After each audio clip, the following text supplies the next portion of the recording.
Hello. Hey, hello. Hi, Hello. everyone. Can I just say there's like so many people already in the YouTube chat? I'm kind of loving this. Thank Really you. First of all, there's so many people. I love this. Oh my God. There's so many people here. Hi, fun. It's a ton. It's so good to see everyone. everybody. Wow. I feel like we were supposed to start with like hello world, you know? Would that have been more appropriate? I also feel like I feel kind of boxed in over here as well. Oh, there we go. Oh, look at that. See, now it looks like I'm looking right at you. Oh, I guess. Okay. I can't do that. My camera's okay. For those of you who normally tune into my streams, I'm always looking in this direction. It's fine. No, it's fine. I always look in this direction. That's just part of the way that it works for me. I can go both ways. Look at that. Well, hi, YouTube. And I believe I'm also saying hello to Twitch.tv/ending with Ali. No way. I'm on twitch.tv/ending with Ali. Wow. Right now? Hello. Yes.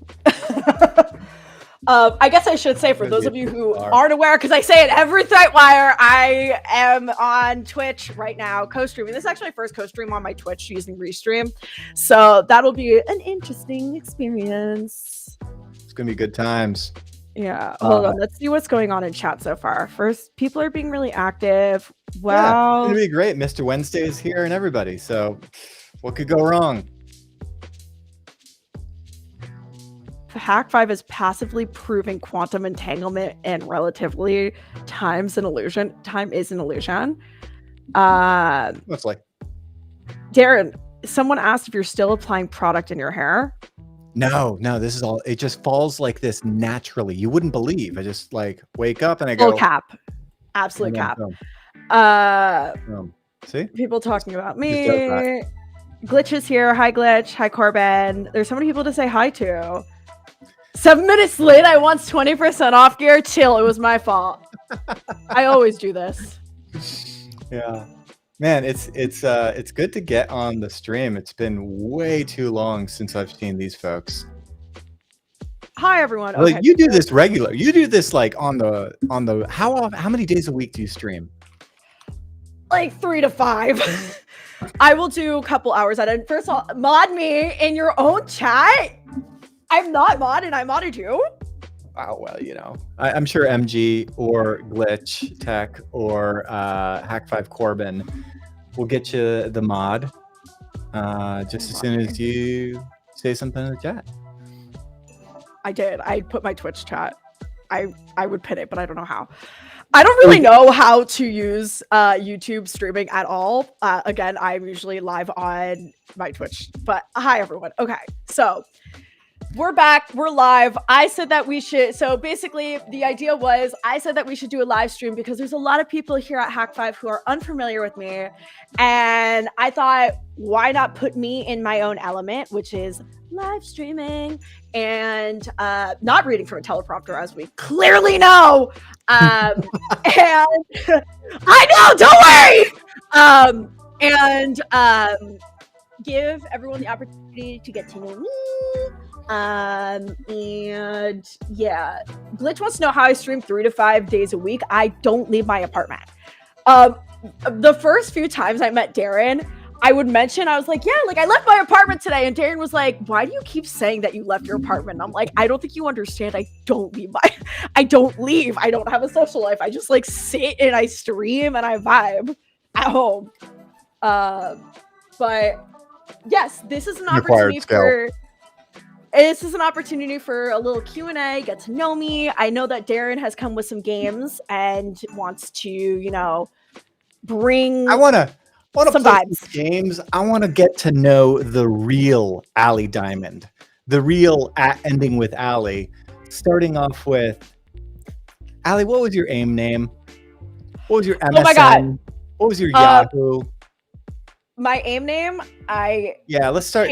I cannot say my first chronologically. We're going to do it chronologically and just work our way up through how we ended up here hosting ThreatWire on Hak5 with very primitive internet. What was your first? Was it ICQ? Was it IRC? It was AIM. I actually was AOL. It was AOL before they bought AIM. So it was literally at AOL. I cannot say it because it is very personal information. I'm not going to say it. But my AIM username became X Alley Sunshine X. I set that up. Alley Sunshine? Yeah, Diamond. No.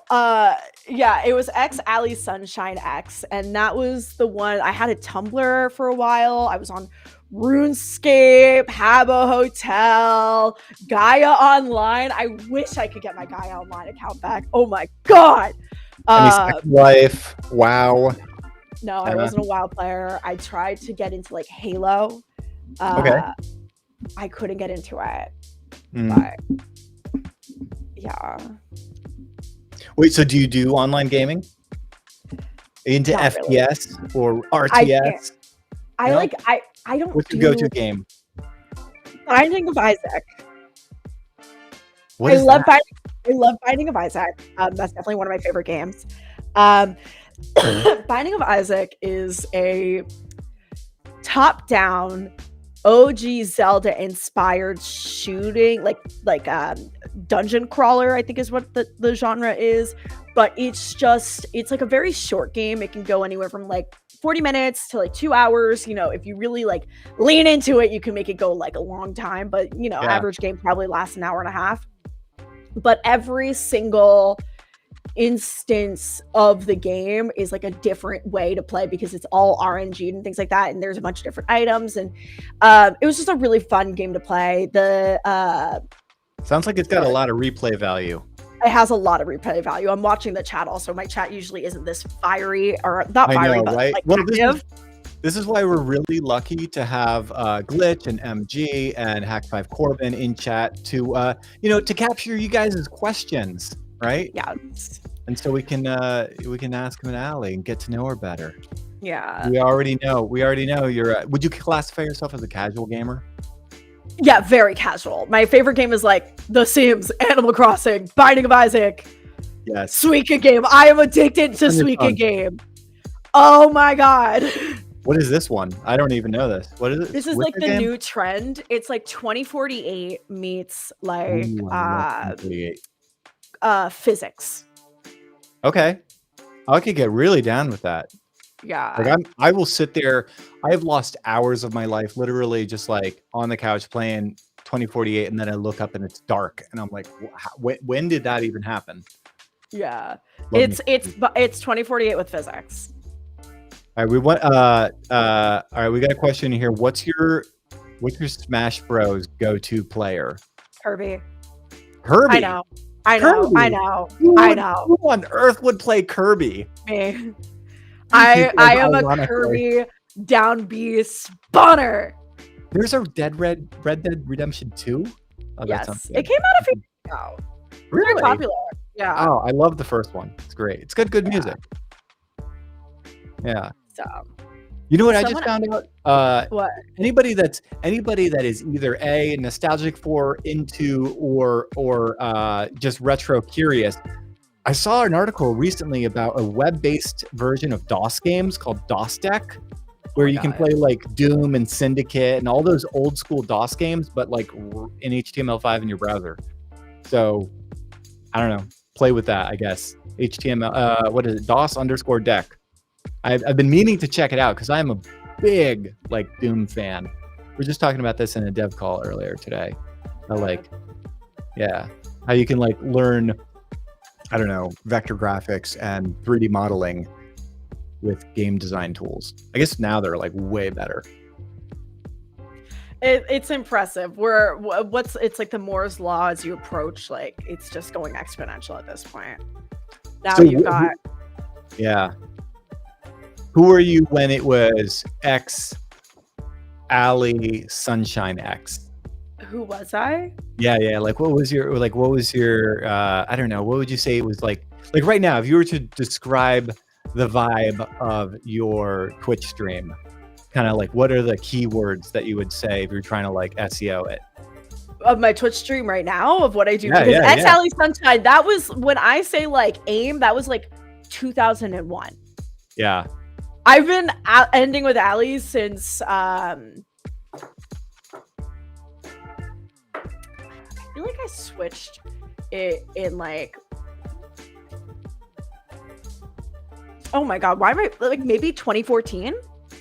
Maybe. Yeah. And I just like standardized it. Honestly, this is my controversial take, but if you can't get your name on every platform, don't use it as your username. Tell me about it. Right.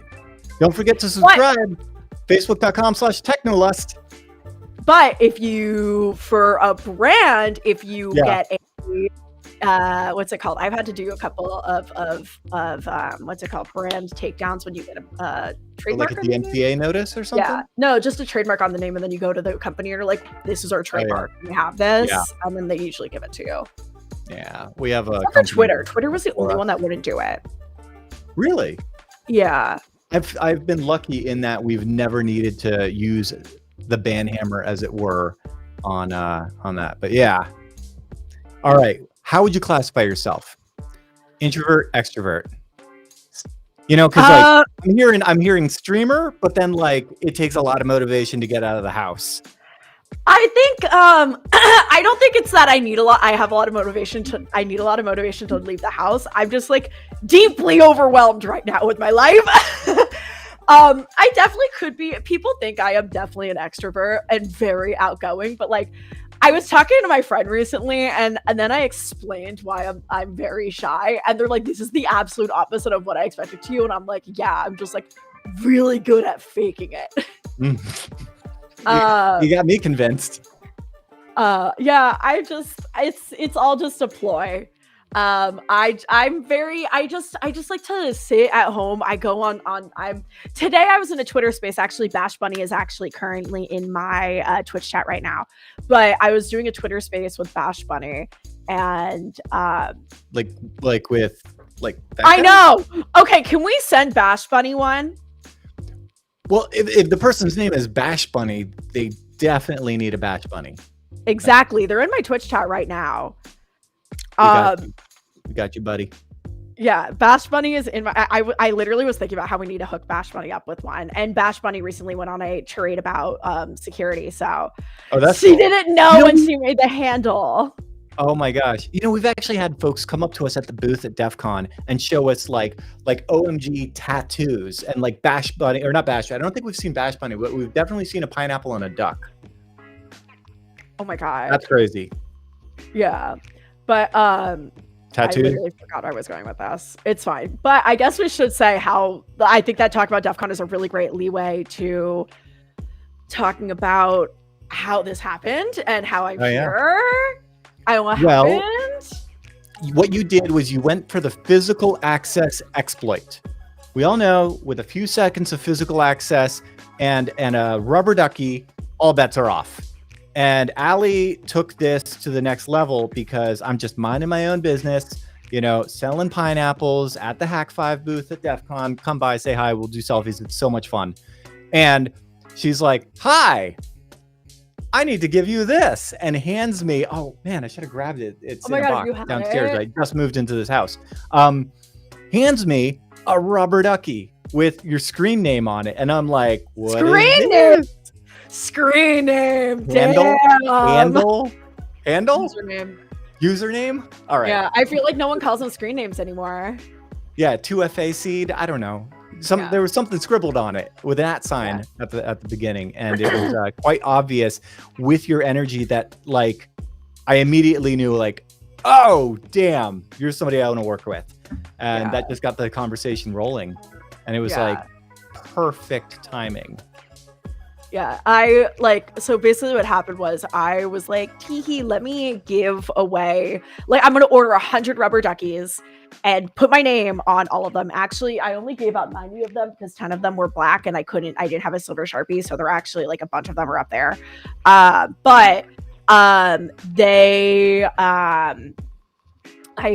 started just giving them out, and then I mentioned that I was doing this on my Twitch chat one day, and everyone was like, "You need to give one to Darren! You need to give one to Darren!" I was like, okay. I like at the time didn't know what Darren looked like. I'm also like very face blind, so I like straight up, if I had seen a photo of you, I would not have been able to recognize you. And so I go up to the Hak5 booth. I'm like, "Is there someone named Darren here?" And then I give Darren the duck. Darren was like in the middle of selling at DEF CON, and I give Darren the duck. We end up chatting, and the gods of divine timing aligned, because I see a lot of people in chat asking about Shannon. And we're gonna say this once, and we're just gonna cover it once. Shannon is not pregnant. Stop asking. Second of all, Shannon left on her own accord. She decided that literally, quote, once I hit 100,000 followers on YouTube, the opportunities have just exploded, and I really need the time to focus on myself. Mm-hmm. That's literally basically. Her channel's blowing up. Can I tell you just how proud of her I am? How awesome it has been to be a part of her journey for, oh my God, 15 years is crazy to think. So yeah. That's a huge milestone. Yeah. I wish her all the best. And I'm sad, but I'm also really happy. Yeah. And then I get to say, like, I knew her when. Yeah. I mean, she's doing really great on her own, obviously. Like, Shannon left on her own accord. Nothing happened. And I'm getting very aggressive about this because I want to make sure everyone gets it through their head. Shannon left amicably. She is okay. She's not having a baby. Don't assume because someone is a woman and they stop doing something, they're having a baby. Amen. So she's off doing her own thing, and this is a permanent thing. I think that sorry, I'm like sounding really mad about this. I don't know why. But you sound excited. It's just like it's an ongoing. Trust me, I've been doing this for 18 years, and it's a question that when West left the show, I got that question. When Harrison or John or Matt or any of the amazing people that I've had the awesome opportunity to work with eventually go like, hey, I've got XYZ opportunity, or, I'm moving, or whatever have you in their own personal life comes up. That's life. That's kind of how it goes. Hopefully this will keep going even after I peace out. Post-mortem, that is. I'm going to be doing this. Clearly until, when I'm a geriatric senile hacker. But regardless, then just replace me with an AI version. It'll be better. But Shannon did leave on her own accord.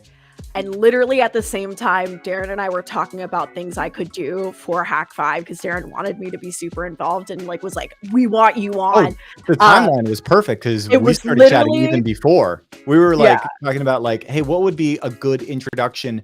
And you wanted more structure. And I'm like, okay, I got some ideas for some structured shows. And man, you don't find a more structured show than ThreatWire currently. Yes. More stuff in the works. But you get the idea. Yeah. Yes. And so I remember, I'll say this, and I think this is a really funny story. So the day that Darren was like, oh, we're doing this, I don't think I told you this. Maybe I did tell you this. The day that Darren was like, oh, we are making this is happening. You're joining. I have an hour. Let's chat about let me ask you, let me answer any questions you have. I didn't process that I just had gotten a job. And so I remember sitting there, looking at the screen, and I just started sweating profusely and shaking because I was like, oh my God, what just happened? So I also see some people here, and this wasn't a short-term thing. This has been in the works since DEF CON. So I see some people asking about what my background is in tech, my background in cybersecurity, and I guess we should do that next. Yeah. Let's get into all the important stuff. Do you have any tattoos, and where'd you go to school? I have no tattoos. I have piercings. I have 6 on one ear and 5 on the other. I would like to get 6 on the other. I would like to get more, but they're all on my ears. Well, you know what they say: 1 is none, and 2 is 1. So yeah, you've got backups, a redundant array of inexpensive piercings. Yes. I am not Arabic, but I will tell you that Sorry, I need to mute my computer right now. I will tell you that I'm Allie. I come from a long line of engineers. My grandfather, my father, my uncle, my sister, and many of my relatives are engineers. And I started coding in 2009, and I am still here. I went What on was to your first language in 09? What did you start studying in 09? I think it was like a version of Python. Actually, no, it was Alice. If you really want to know that. Oh my god, I know Alice. Before Scratch, there was Alice, and I started with Alice. That's the teaching language. Yeah, it's a language about teaching how to do languages. No. It's like a drag and drop program. Yeah, but it's visual, and it kind of teaches core concepts of programming, like conditions and stuff like that. That's awesome. And then I started doing Java. I did Java after, and then I went to go study computer science at MIT, where we did a lot of Python. What place? What was it called? Never heard of it. Haven't heard of it. No, never heard of it. Institute of Transhuman Studies. Oh, okay. That explains it. That makes a lot more sense. Yeah.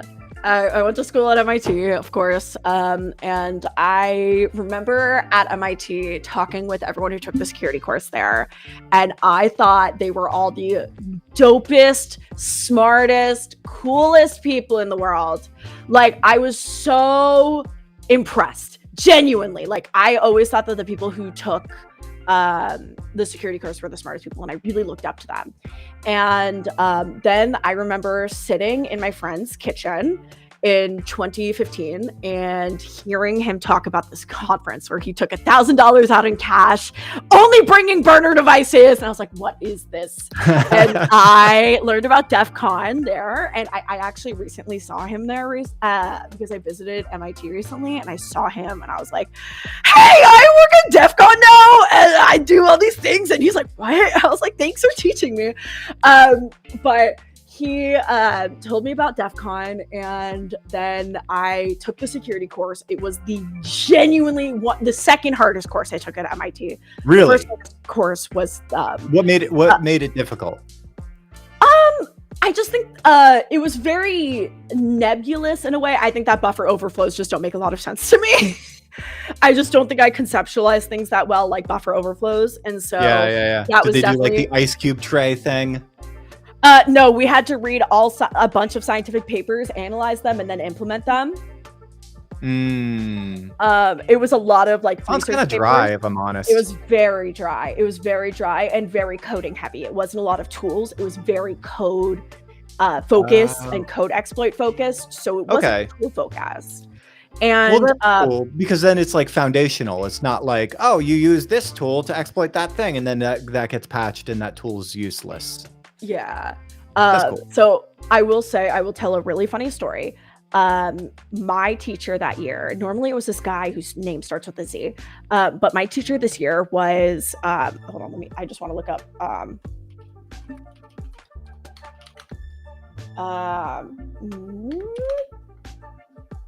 so my teacher that year was Robert Morris of the Morris Worm. I'm convinced he hates me. Okay. Convinced he hates me because I heard that this course was like the hardest course. It was 6858, and I knew that it was the hardest course at MIT. And so I literally studied and started doing the homework before the course started, because I was like, I know I'm not going to do well on this course. And I read the first paper beforehand because there was a lot of paper reading, and I remember reading and like highlighting and getting like really into it. And I was like, it was about the Morris worm, and I was like, he walks in, he starts like talking about it. I'm like, hey, isn't that the guy from the paper? So after I go up to him and I'm like, hey, like, you're the guy from the first paper. He looks at me with the most, I've never felt so much contempt and scorn in someone's eyes in my life. And he was like, yeah, I was really dumb and stupid back then. And then just like turns away and walks away from me. Keep in mind that this man is also one of the founders of Y Combinator and definitely like secretly very powerful. He was like the first person ever convicted under like the cybersecurity laws of like the 1980s or whatever. Yeah, the Computer Fraud and Abuse Act. Yeah. And sorry. And I remember going to his office one day because if you're in school run day right now, like my secret is go to the teachers beforehand, get to know the teachers and tell them like, hey, I'm not going to do well in your course. I just wanted to give you a heads up. That saved me so many times. But I remember going to him being like, hey, like I'm really struggling in the course. Like, do you have any tips? And he was like, go to office hours. I then just like closed his door on me. Man hates me. Wow. And so that is that. And then I went on to go do my master's degree and went to DEF CON for the first time after doing, I work in developer relations. I was doing DevRel for 5 years. I went to DEF CON, but I always knew I was super interested in security and like got more involved in the security space over time, started doing security live on stream, like doing a lot of try hack me, just networking into the space and talking to people, going to DEF CON. And I think the one thing that like really was cool was that I actually I signed up for a course from someone from PPP, the CTF group, taught like my friend hired someone from PPP to teach us how to do CTFs. And that was so long ago, but it was like super interesting. And I just like kept on loving security, and I always knew it was something I was super interested in.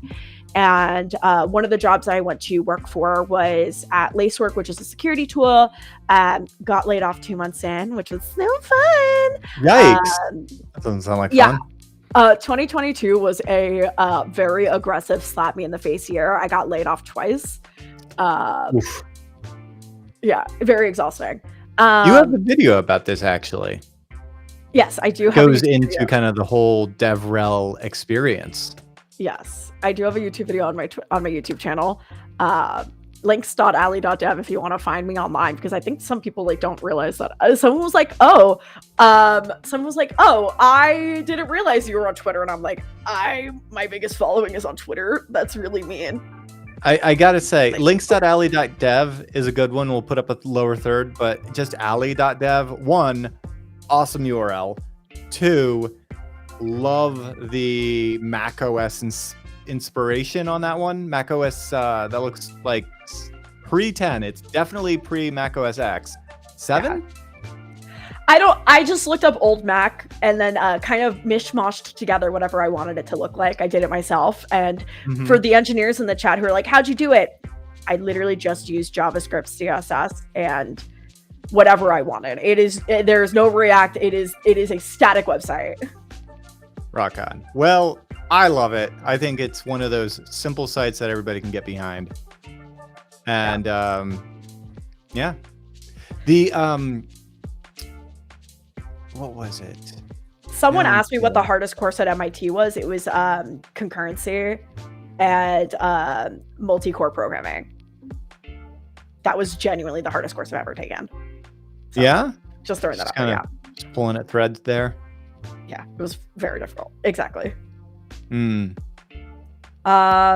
seeing a lot of people in chat. So let's see what else people in chat are asking. But yes, here's what I want to know, Allie. What's your biggest hobby outside of streaming? I love reading. I read a lot. I've read now, I think I read 50 books in a year.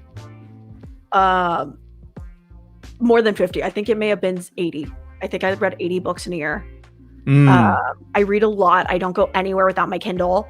I love fashion. I love well, you're in New York, so that makes it easy, right? I mean, exactly. What's your favorite place in New York? Dover Street Market. If you've never been to Dover Street Market, and this is a shop, this is a store. It's very expensive, but it's like my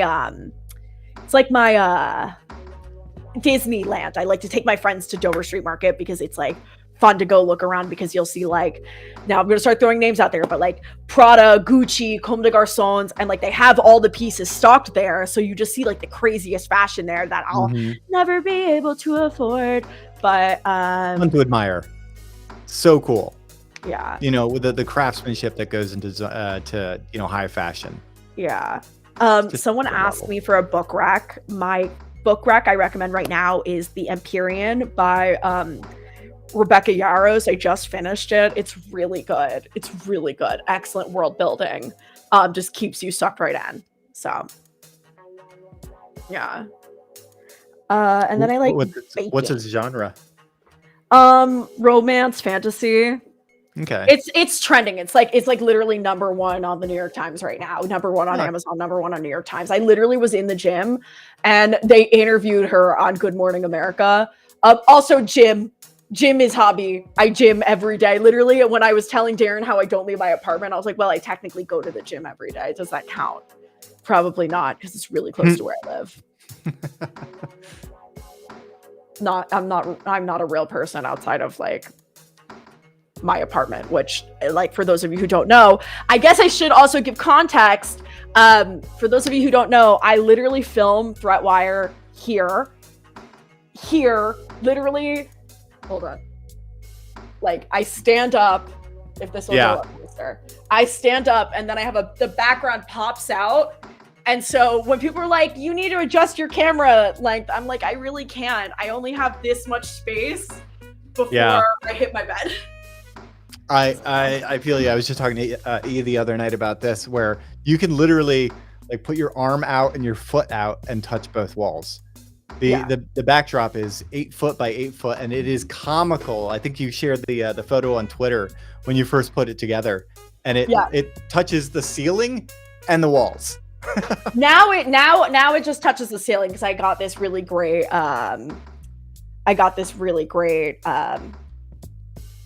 tear down system. I can go grab it, but it's not relevant. Yeah. No, I get the idea. I mean, you know what? It's one of those things where I feel like we could really have a lot of fun tweaking that and playing with the camera angle and maybe different lenses to try to like reform it. But that's not why we're here. We're not here to talk about the aesthetics of the ThreatWire camera angles. Yeah. Someone asked me if this is the apartment where I killed the cockroach. Yes. This is the exact apartment where I did kill the cockroach. Thank you for asking. Trevor, forget. Wolf, I do see you. Hi, Wolf. It's just there's a lot of people in chat, and the YouTube chat is moving really fast right now. Yeah. So all right, we're 3 episodes in now, Allie. What are you liking about ThreatWire? Honestly, I really enjoy honestly just getting the chance to the intrinsic motivation to read about what's happening in the space. Like, this is really forcing me to sit down and understand things, because I feel like before, when I would read or see things, I would see a lot of it through Twitter, or someone asked about Mastodon. I'm not on Mastodon. I might be on Mastodon somewhere, but I don't tweet there. I'm mostly on Twitter. But I really like that I'm basically forced to sit down and read things, and like, as I'm writing the articles, in order to like make the most accurate story, I really want to understand what is happening. So a great example is I have the Akamai botnet here, and the Akamai botnet story open right now. And I remember going through and reading the actual full story. I actually think I ran this one through ChatGPT because I was really rushing it.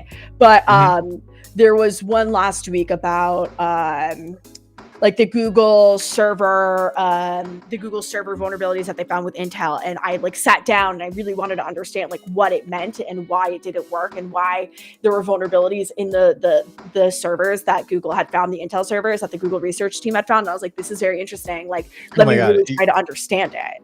Yeah. It's so easy to go down the rabbit hole with these things too, because they're all like, when we launched ThreatWire in 2012, I believe, it's actually, you go and look at it now, it looks very different. It's like, you know, there's a camera crane, and then like Shannon and I are sitting at a news desk, and like we're analyzing, you know, it was so much more Swiss cheese. It's still Swiss cheese, but it was way more Swiss cheese then. And yeah, I remember writing those stories, and it would take all day, because I personally, like, I could write it way shorter, but I just wanted to like, oh, this leads to that, leads to that, leads to that. And next thing you know, you're like learning about some esoteric protocol you've never even heard of. Yeah. Which is great. Yeah. I also, I will say this, and I say this at the end of everything, I also really enjoy the chance to sit down and chat with chat about what it means, because I feel like we're learning together. And like, you know, sorry, I'm going to break the facade. I know I'm supposed to be an expert, But I know that I'm not, and I know that there's still so much for me to learn. And so I really enjoy the fact that I can sit down and be like, hey, I don't know this. Let's figure this out together. And I think that's one of the things that I really like to demonstrate on stream. And someone asks if I prefer the structure of ThreatWire or would I like to add more stuff while like streaming, Ken GPT asks. And I think that for ThreatWire, and kind of, I like that ThreatWire has a structure. Obviously, I am more comfortable live streaming. I know I don't sound like how I normally sound when I read for ThreatWire. I'm just not used to a teleprompter, but it comes with time. It comes with time. I think you're only 3 episodes in on that. It's just that's a refined skill. Let me tell you. I was terrible. The only reason we ever started using it was because we ended up, when we joined Revision 3 in 2007. Prior to that, all of the ads that we had were like, affiliate deals that we had with like DreamHost that like anyone did. And when we joined Revision 3, the podcast network back then, they would give us ad copy. And most of the sponsors were really cool. Like domain.com was such a cool sponsor. They're like, yeah, do a video. I don't know, where you're like drinking a beer in the shower and saying domain.com's cool. And why not? Right. But some of them were like, no, you need to say this verbatim. And I remember there was only so many times where you would like look at the cue card and like buffer it in your head and then try to say it exact. And this was also just stylistically, we've never been a huge fan of the jump cut. I get it. I should like get over myself. It's fine. Jump cuts are fine. But yeah, so we ended up getting the prompter just for that. And then it ended up being super handy for ThreatWire, where it's the only show on Hak5 that's kind of like scripted in that nature. The only other time that we really lean on it with Hak5 is if it's like esoteric commands, that you're going to forget if you don't have them right in front of you or on a sticky note right next to your laptop. Yeah. I think also when I'm recording YouTube videos, I tend to, if you watch my YouTube videos, the ones that I've made on, you'll see that I cut a lot, because when I talk, I'll take breaks or I'll hold out words to think about the next thing that I'm saying. And I don't really do this as much when I'm streaming. But if I didn't have a thing, I would just try and memorize the words. Mm-hmm. Also, I've realized now that I was screaming it to the mic before, and I will personally apologize. Usually when I scream into the mic, I use OBS, which has a limiter on it. So when I scream really loud, it cuts it out. Your limiters in software. Okay, that explains it. I don't have a physical limiter. And yet at the same time, you are like within walking distance of B&H Photo. God, okay, dox me. Sorry. Well, everyone in New York is everyone in New York is within walking distance of B&H Photo. Yeah. Are they not? Yeah. It's fine. So. I'll survive. We're talking about teleprompters. I've also tweeted many times about the Elgato teleprompter. I'm very excited to get it. I'm excited for it too. It seems like it could offer a lot of opportunities, even not just for reading text or whatever, but just like having a chat, and being able to make eye contact. I'm actually really surprised that we haven't seen like manufacturers do the thing where like on your smartphone, how like they'll do the stupid camera cutout, right? Or they'll do the stupid thing where they put the LCD over top of the front facing camera. Why is that not like in just like the center of your laptop screen? Why is the webcam at the top? Or if you're on one of those terrible, awesome, love them XPS 13s, where they design decision decided like, hey, let's put the webcam so it looks right up your nostrils. They never heard of angle. Tried to do that. There were no women on the team to tell you that would take a bad photo. Yeah. I should work on my angles. Mike Dunn asks, why did I choose the outro I use? And that's because usually on my Twitch streams or on my YouTube videos, I end it good luck, have fun, don't die. So I thought that I would do something a little bit more appropriate. I feel like this is such a contested sign off. I didn't Why? expect it. I don't know. I didn't expect it to be so controversial. By the way, I love a good sign off. Are people saying things about it? I feel like no one's gotten mad at it. I feel like everyone's like, this is really funny. Oh, even in the most recent episode, there's a comment about it. I've heard a couple of concerns about like, look, no one in this room, everyone in this chat gets it. We're all in the loop. We all know the nuances that when you say, don't get caught, it's within the context of, hey, if you're on the red team, don't get caught. That's like your job, right? Yeah. Yeah. But unfortunately, the algorithm, the bot, the AI, the stupid machine that trolls the closed caption to whack the ban hammer on you because you're hacking or not cybersecurity. Wait, is it causing issues? Just that there's the concern that there's the potential to. Let me tell you how much I hate the fact that there's no clearly defined line. I would walk the line if you tell me where it is. But maybe I'm overly paranoid because Hak5 has literally been kicked out of banks, denied mortgages, kicked off PayPal, kicked off like numerous platforms. We have literally been ejected from platforms. I've walked into a local bank where I was like, why can't we get this wire transfer done? And they're like, did you not get the letter? And I'm like, no, I'm a terrible person that only checks their mail like once a month. And I'm like, no, the Pony Express hasn't arrived. I haven't gotten the mail. And they were like, well, we froze your assets. We need you to withdraw them immediately. We're kicking you out of the bank. And I'm like, what? They're like, we can't do business with hackers. And I'm like, I look at the computer on the person's desk. And I'm like, you go down to Stanford right now. This was back when we were in the Bay. I was like, you go down to Stanford right now and you will find hackers, and they made that thing and they made that work.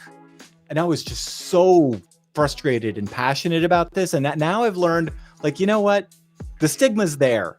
There's not a whole lot we can do now. The cat's out of the bag on like hacking, which is why I'm really glad that when you get a paycheck as a hacker, you can become a cybersecurity professional, as that is the only difference. But the AI bot, machine learning, scraping, crawling, banhammer of doom thing on YouTube doesn't know the difference. And that's frustrating because you shouldn't have to say, educational.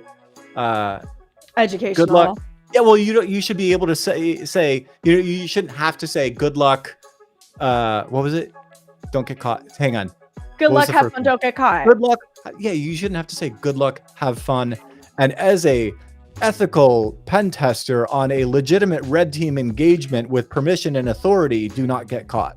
Like that, it doesn't have the same rhyme. Yeah. Yeah. I don't know how everybody else feels about it, but I just know that like that has been like a lot of it's not just one individual. I've gotten this concern a number of times, and I'm like, it's frustrating because we've had videos we had a Metasploit minute where Mubix is describing how to set up your Metasploit instance taken down because the bot is like, no, hacking bad. Have you gotten any of that in cybersecurity? Okay, so some people are asking me about this. They're like, are you a pen tester? Like, what do you work? I don't work in security. I am a software engineer with a passion for cybersecurity. So I don't say I'm a hacker. I say I'm hacker adjacent because I like to, hackers are legit people. And then there's me. Hackers are people too. Hackers are people too. They have feelings. Yeah. My friend, there's someone was saying that me and my friend need to start a podcast called Vulnerable Vulnerabilities, where we talk about our feelings and then also talk about vulnerabilities. You see, when you think about it, right? Like, what is a hacker but someone who is empathetic to vulnerabilities?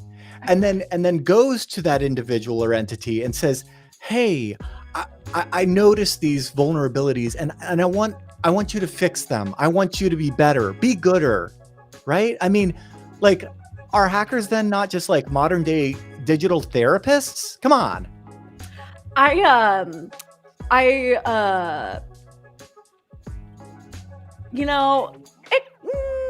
Therapy for code? No, I'm just making crap up. Listen, I'm making crap up. we'll work on it. No, well, I think the closest maybe thing to that's- hacking that I am is I call it tactical improv. Ooh, I like that. That's social engineering, but I just I like lying. Mm-hmm. Tactical So I just improv. go to people and I tell them fake life stories, and people truly believe me. Yeah. I call it tactical improv. I like that. I'm going to put that in the same bucket as involuntary backups. Involuntary backups? That's what I like to call exfiltration.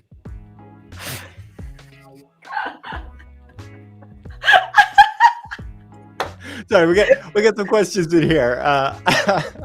What is your spirit animal?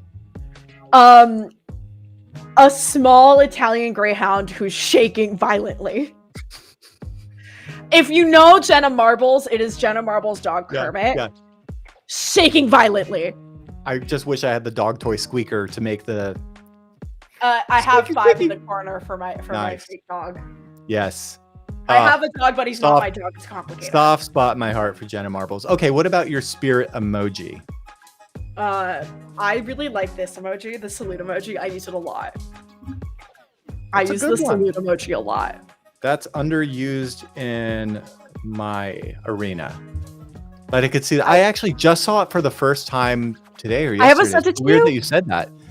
It wasn't you that sent it to me. I saw that. I swear I've sent it to you. You know what it is? This is TMI, but we just had our garbage disposal replaced because of reasons, and the person that did the work that sent the sent the salute, and I'm like, really? Okay, I haven't seen the salute one in a while. It's good stuff. Okay. I can't see if I've sent it to you. I have my phone on black and white right now. So tell me 2 things on your bucket list. 2 things on my bucket list. Oh god. 1 million subscribers. Yes. Really both. Or another thing on my bucket list. Oh, I really want to go eat at Alinea. My friend owes me dinner at Alinea though. My friend literally owes me dinner at Alinea. So it probably dinner at Alinea, which is gonna happen. And then maybe meet Jenna Marbles. Like I would start violently sobbing though. Like where would you want to meet Jenna Marbles? And don't say VidCon. No, like at a mall.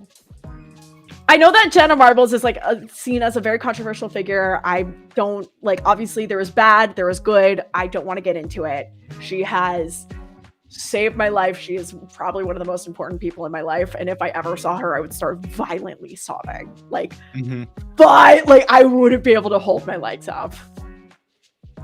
Nice. Yeah. Well, maybe the universe will just make that happen. Yeah. Oh my God. I would, again, start violently sobbing. One time I rated her husband on stream and he said my name and I started crying. No way. Started crying. I took photos. I was sobbing. Oh. It is so parasocial. It's disgusting. Nah, that's awesome. Own it. I mean. Yeah. Someone said they want to meet you. I mean, they could always meet you at DEF CON. Yeah, I'm easy to meet. You know where I'm going to be. Yeah. Why did someone say Mike's Pastries in Boston is a great spot to check out? I have been to Mike's Pastries. They have good cannolis. Thank you. What other questions do you have for me? What questions do you have? Not chat questions. What questions do you have? Because I know that you said you have. No, these are me. Yeah. You have to dip out curious. soon. So I thought we can ask once you dip, we'll go to chat. I am going to go to a house party and social because I do that. I don't have social life. What questions do you have for me? All right. So what are you doing for Y2K38? I'm probably going to be live on Twitch, live streaming it and trying to see what happens. Yeah. So I mean, I live streamed the Unix epic, which was fun. Epoch. That's what I wanted to know because it went to what number was it? It was 7 billion. 1710 to the 8. That's many zeros. Yes, it was a lot of zeros. We counted down from like 16, 9, 9, 9, 9, 9, 9, 9, 9, 9, 5, and then we popped champagne and drank it. It was like me with a bunch of friends. January 19th, 2038, it is going to be a really freaking good time. I ask because I was inspired as I was just setting this new camera up for this stream, and it asks you to set the date, and I go, okay, and I hit the button wrong, and I hit down instead of up, and it looped back around to the highest date it would accept, which was 2037. To which I said, Sony, are you literally just like being like, yeah, we're not going to mess with this problem. We're just going to cap it at 2037. Yeah, they'll figure it out. Yeah, they just buy a new camera. They got some time to go. They got some time to go. Don't know, but are they going to do a firmware update? They're not going to do a firmware update. Not on a camera. Good luck. Yeah, right? So what happens after that? I know. It becomes 1970, but still. We'll party like it's 1970. Yeah, bring it, throw Back to the Future. The first or second. Future to the back. Definitely not the third. Future to the back is a better way to go. Any plans to do you want to do a quick game before I get going? Darren brought a game and I don't want it to go to waste. So let's play the game and then once Darren heads out, I will pay more attention to chat and you can ask me all the questions that you want to ask me. And I promise I won't burn down or get Hak5 canceled. Please. It's my only Or maybe one. I do. I don't Sounds like an easy way to a milli. All right. I'm going to give you, these are actually headlines from previous episodes of ThreatWire, and the game is Two Truths and a Lie. So one of these headlines is not legit. So here we go. Dead Glyph, a new advanced backdoor with distinctive malware tactics. Leading antivirus software developer infected by new virus, developers unable to detect it. And Retool falls victim to SMS-based phishing attack affecting 27 cloud clients. I want to say that the answer is the developer one. It was the second one because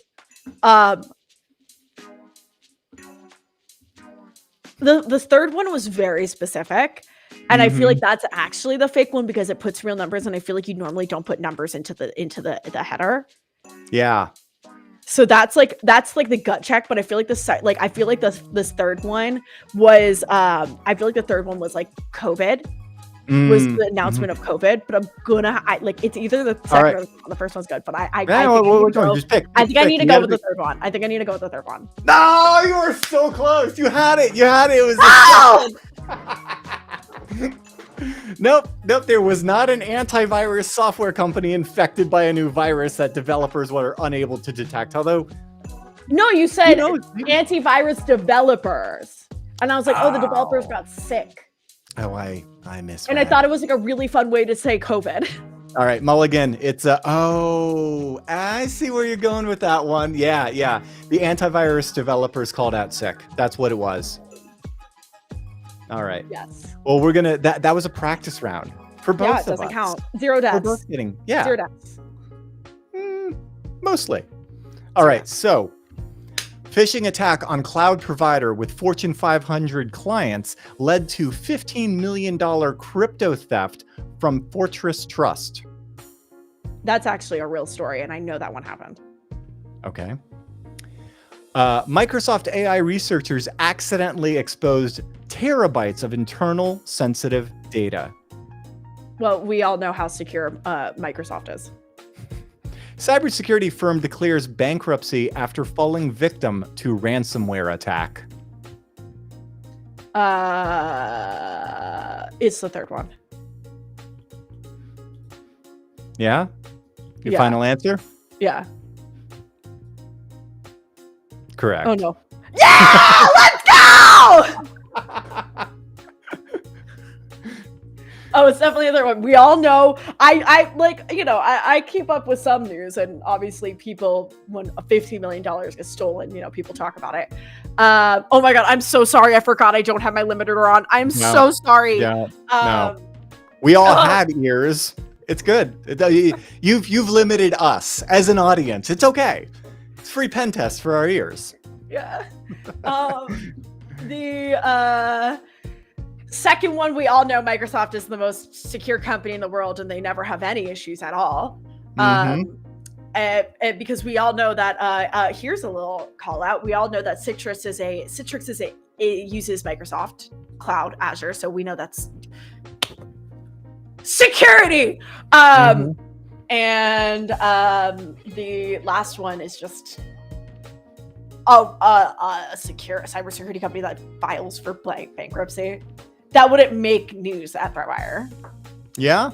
All right. Here we go. I mean, I'd say it's probably plausible to have happened, ironically, but yeah. It wouldn't be ThreatWire news. Totally bogus. All right, here we go. New Wi-Fi recon malware triangulates infected device location via Wi-Fi every minute. That actually exists. Airports. When you say Wi-Fi? Wi-Fi. Wi-Fi. Wait, are you serious right now? Well, of course I am. What? Why would you call it? What are you saying? Wi-Fi? No. Hang on. No, like W-I-F-I. What do you call this?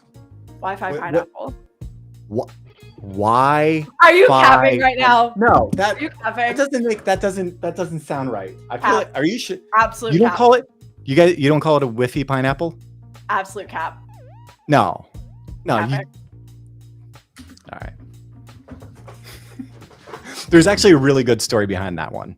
By the way, you're right that the malware thing is a real story, and this isn't my story, but I heard it at TorCon from Dan Kaminsky, and it essentially goes that his dad, who's like retired and cheap, for noting this story, is really excited about the grand opening of a new grocery store in his town. Right. This is how like little to do this person has, that they're like reading the newspaper and getting excited about a new grocery store.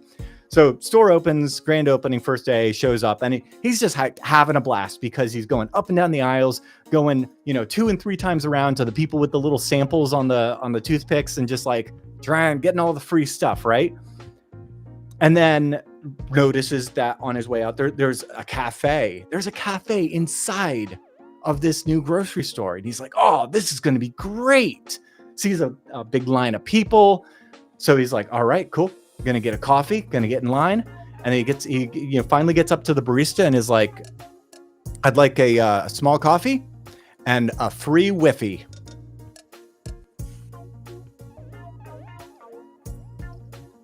Oh, no. Excuse me, sir, I would like 1 Wi-Fi. And they're like giving him the side eye, and he's like, the sign over there says free Wi-Fi. I'd like the 1 coffee and the Wi-Fi, please. Oh my God. And so the employees are just like looking at each other like, what do we do with this old man? And so someone just grabs a croissant and hands it to him. Oh my God, no way. He got his Wi-Fi. I will tell you that I was one of the companies I've worked at. My first day was the company on site. So like I met everyone, but the CEO was talking about like the product, things like that. And then he says Kubernetes. And I'm like, huh? And it just like keeps going and no one corrects him. And I'm looking around, and then eventually like a few weeks later, we have a one-on-one. And he says Kubernetes again, and I look at him and I'm like, is he saying nudies? I say to him and I'm like, hey, like, is this like an inside joke for the company that I'm just not aware of? And he's like, what do you mean? I'm like, it's not Kubernetes, it's Kubernetes. And he's like, what do you mean? And I'm like, no, it's Kubernetes. Like, look it up, it's pronounced Kubernetes. And he's like, no one's ever corrected me. And I straight up say to him, like, I don't know what to tell you. I don't know what to tell you, dude. It's Kubernetes. It is indeed. Okay. Man, headlines. First one's real. All right. First one. Well, yeah. I mean, But they I guess they called it Wi-Fi Recon, which I think is cute. It's malware that triangulates infected devices' location via Wi-Fi every minute. Oh, okay, sorry. Okay. Sorry, I lost my tab.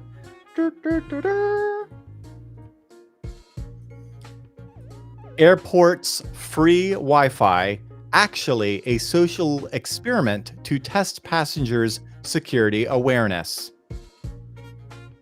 Were you involved with that? For legal reasons, anything I say about that might be a joke.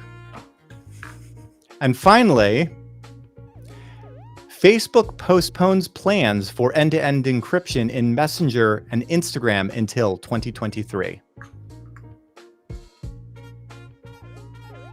I really don't think that last one is the real title, because so the second one doesn't sound real either, but I think the third one doesn't sound real either, because it is I'm pretty sure Facebook has end-to-end encryption now. I'll read them all again real quick. New Wi-Fi Recon malware triangulates infected devices' location via Wi-Fi every minute. I'll tell you, I don't like the second one because it is like too nebulous to be included as part of, at least for my standards of what should be on ThreatWire. Fair enough. All right, then what's your answer? I don't like the second one. 1, 2, or 3. What does the audience say? Audience, 1, 2, or 3. Is it the 1, the new Wi-Fi Recon malware? Is it 2, the airport free Wi-Fi actually a social experiment? Or 3, that Facebook postponed their plans for end-to-end encryption in Messenger? I will say I know for a fact that the answer is 3. It's 3.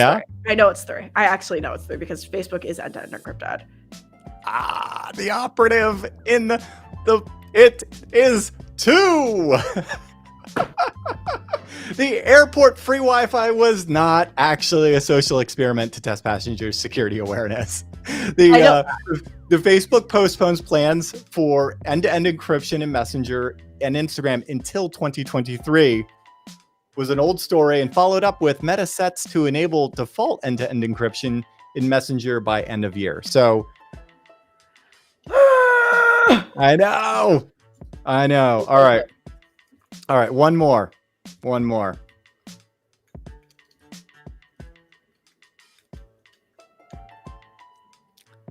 Javon had it. Metal Kitty had it. Peaks had it. Mr. G had it. And Mr. Wednesday, so close, so close, Mr. Wednesday. Okay, here we go. World's first AI-powered hacking panda steals bamboo recipe from top chef's computer.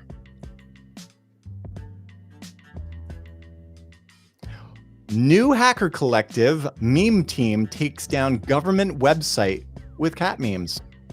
That's 100% real. If a nuclear lab got hacked by gay furries, that one's real. Is that for real? Yeah. That actually happened? Yeah. I see. I would have picked that one. And Russian hackers claim to have stolen the recipe for McDonald's special sauce. It's the first one. Audience, 1, 2, or 3. New hacker collective meme team, world's first AI-powered hacking panda, or Russian hackers and McDonald's? It's the hacking panda one. I'm going to tell you why, because everyone knows the ingredients to the McDonald's sauce. I cannot tell you the last time I had McDonald's, I'll tell you. But McDonald's even tells you what it is. And everyone will be like, oh, okay, like, good job, Russia. Nice job. Nice job, Russia. Yeah. You read the side of the box. Yeah. Well, this is a participation trophy because Sam got it, James Randolph got it, WebRocks got it, Mr. G got it. It's all 3 of them. Of course. I'm sorry. I'm just messing around on that last one. No, that one makes sense. Like, they all sounded dumb. I mean, they all sounded ridiculously dumb, but I could actually see meme team being a thing. Oh yeah, 100%. Yeah. That's a legitimate thing. Like that is Right. that to me, if you said that's weird, like, yeah, that makes total sense.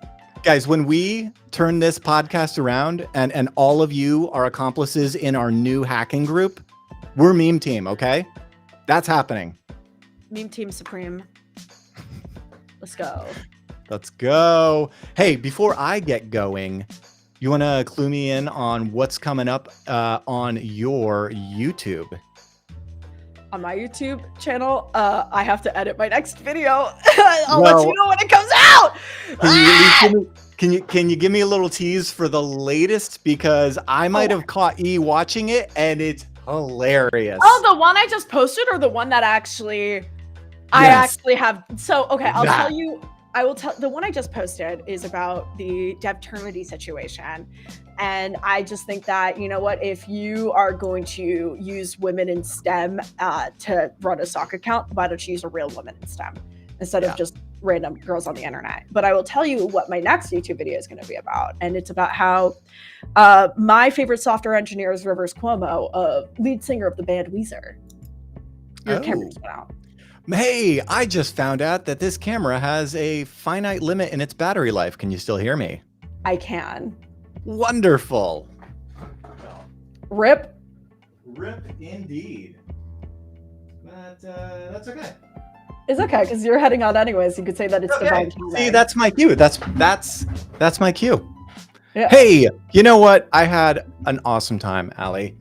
It was so much.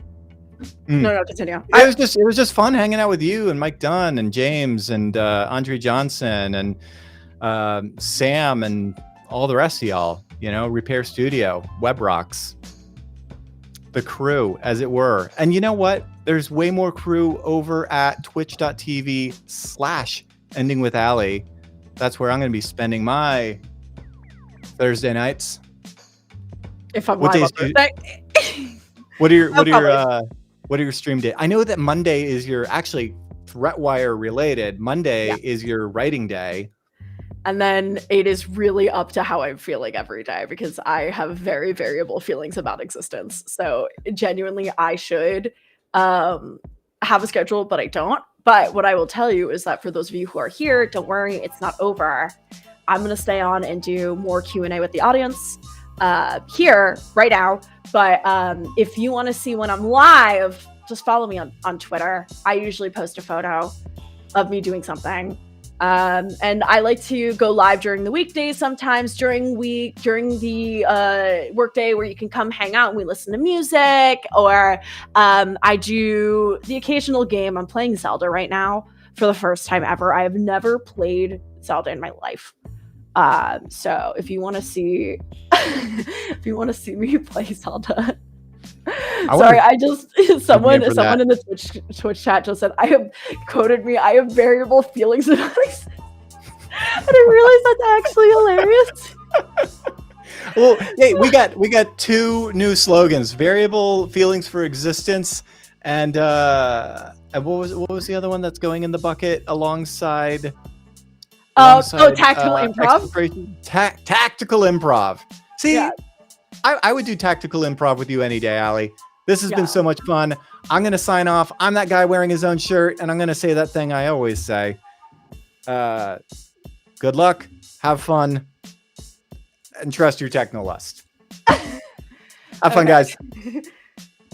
It's just me now. Okay, everyone, it's my show. Welcome to my channel now. I'm kidding. Okay, so now it's just us. Bienvenidos. It's just me now. And after hours, oh god, I lost my headphones. It doesn't matter. Welcome to the after hours. Now is the opportunity for chat to ask me some questions. And I will tell you right now, from the bottom of my heart, if I scream, I'm sorry. I don't have my limiter on. So I will tell you that I'll give you a little fun fact about me and how I got started streaming. Is that before I started streaming, I actually took 2 improv classes because I knew that I would want to do it one day. So I knew that I'd be able to, I knew that one day I would want to do this so I can talk to people. So I just can talk to myself for really long amounts of time. What's wrong with your limiter? My limiter is software, and that software is located in OBS, and we are currently live on Restream, which does not have any of the built-in limiters that I have. But who wants to ask me some questions in chat? I can see both the YouTube and Twitch chat right now, so now's when you get to ask the real questions. Hey, what Zelda? We are playing Zelda Breath of the Wild. What is my Spotify Wrapped? I listened to 11,000 minutes of Paramore, 100,000 minutes of music, and it goes Paramore, Hayley Williams, Ash Nico, Banshee, and Ishtasha. So, thank you. What triggered your personality transformation in the past 72 hours? I did not have one. I'm always like this. What is my expertise in InfoSec? Tactical improv. I'm pretty good at convincing people that I'm a liar.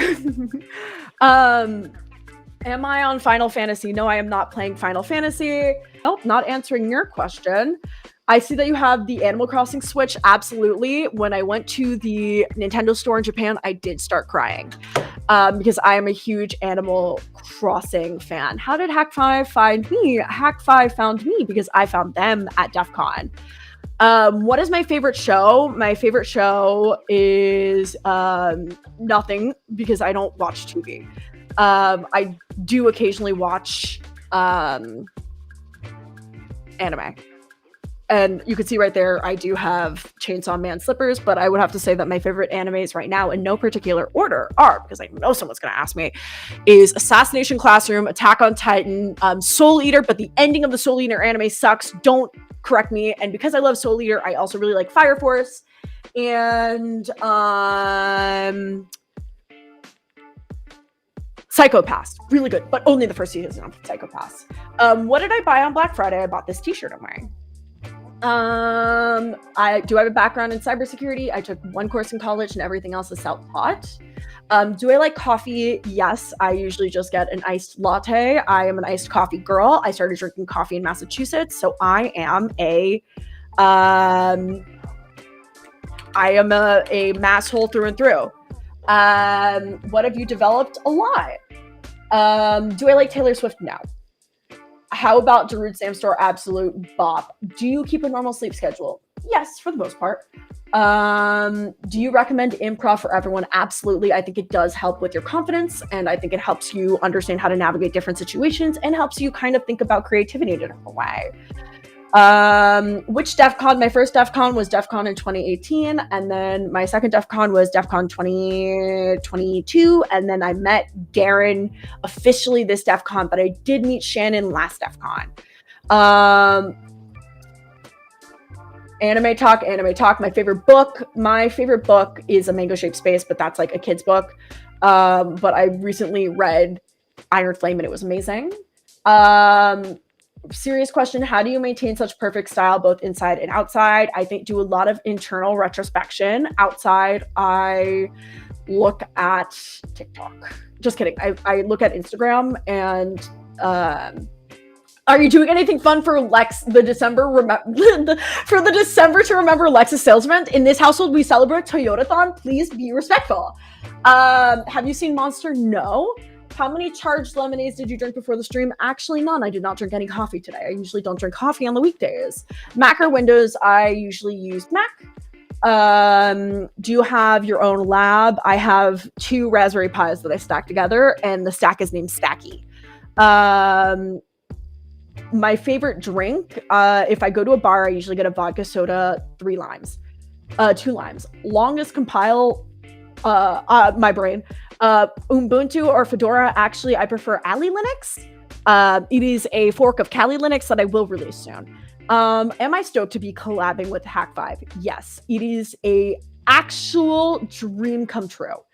I cannot tell you how lucky I am. Thank you, James, for coming in. Just hopped on starting from the beginning. I'm so sorry, I can't. What is my favorite leak code problem? Reversing a linked list. I wish I had your level of energy. Me too. Why do you feel very variable feelings about existence? Because sometimes I just can't get this energy and I can't really lie that well. Do I like animals? If so, what is my favorite pet? I have a dog that is not mine. This is him.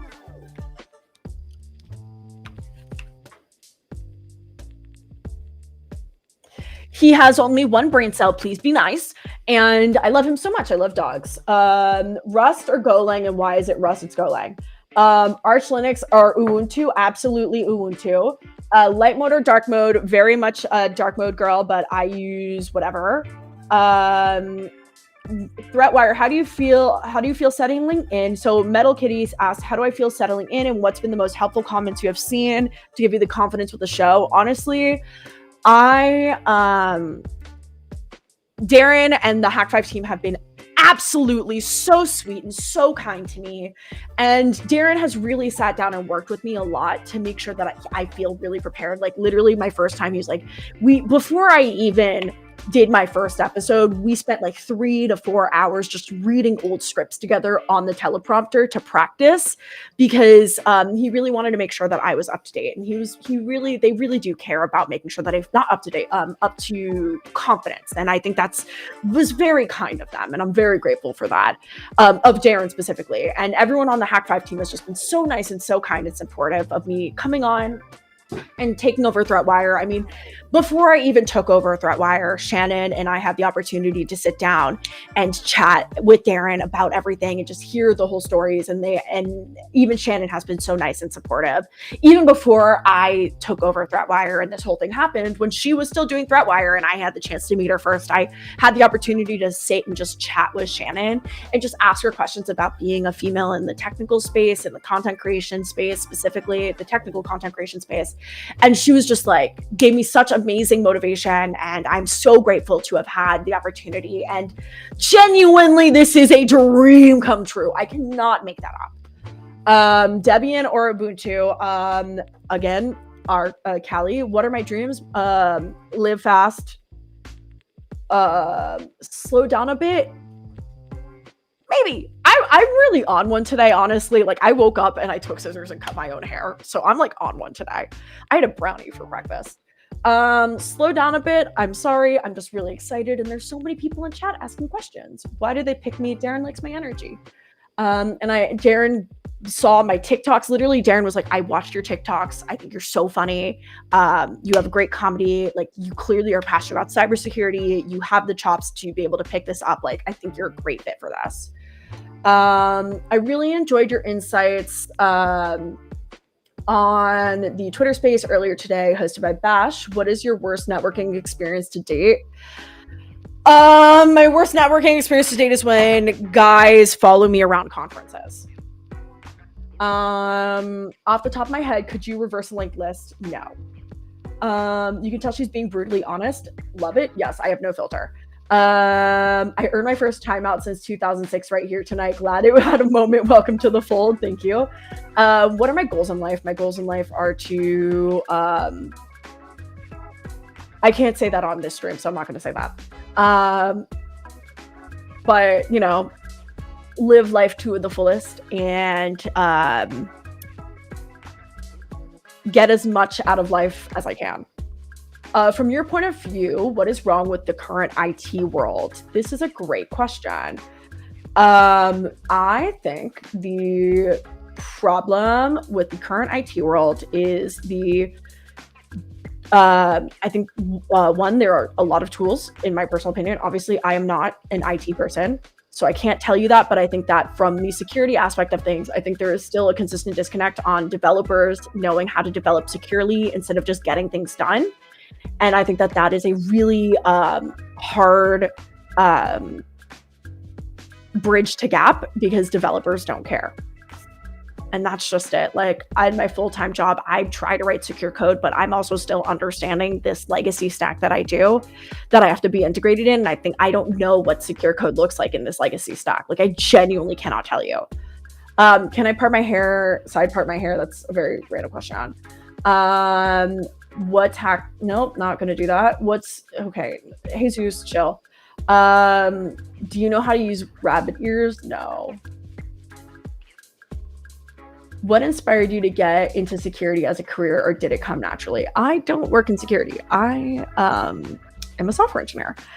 I have just deeply respected hackers.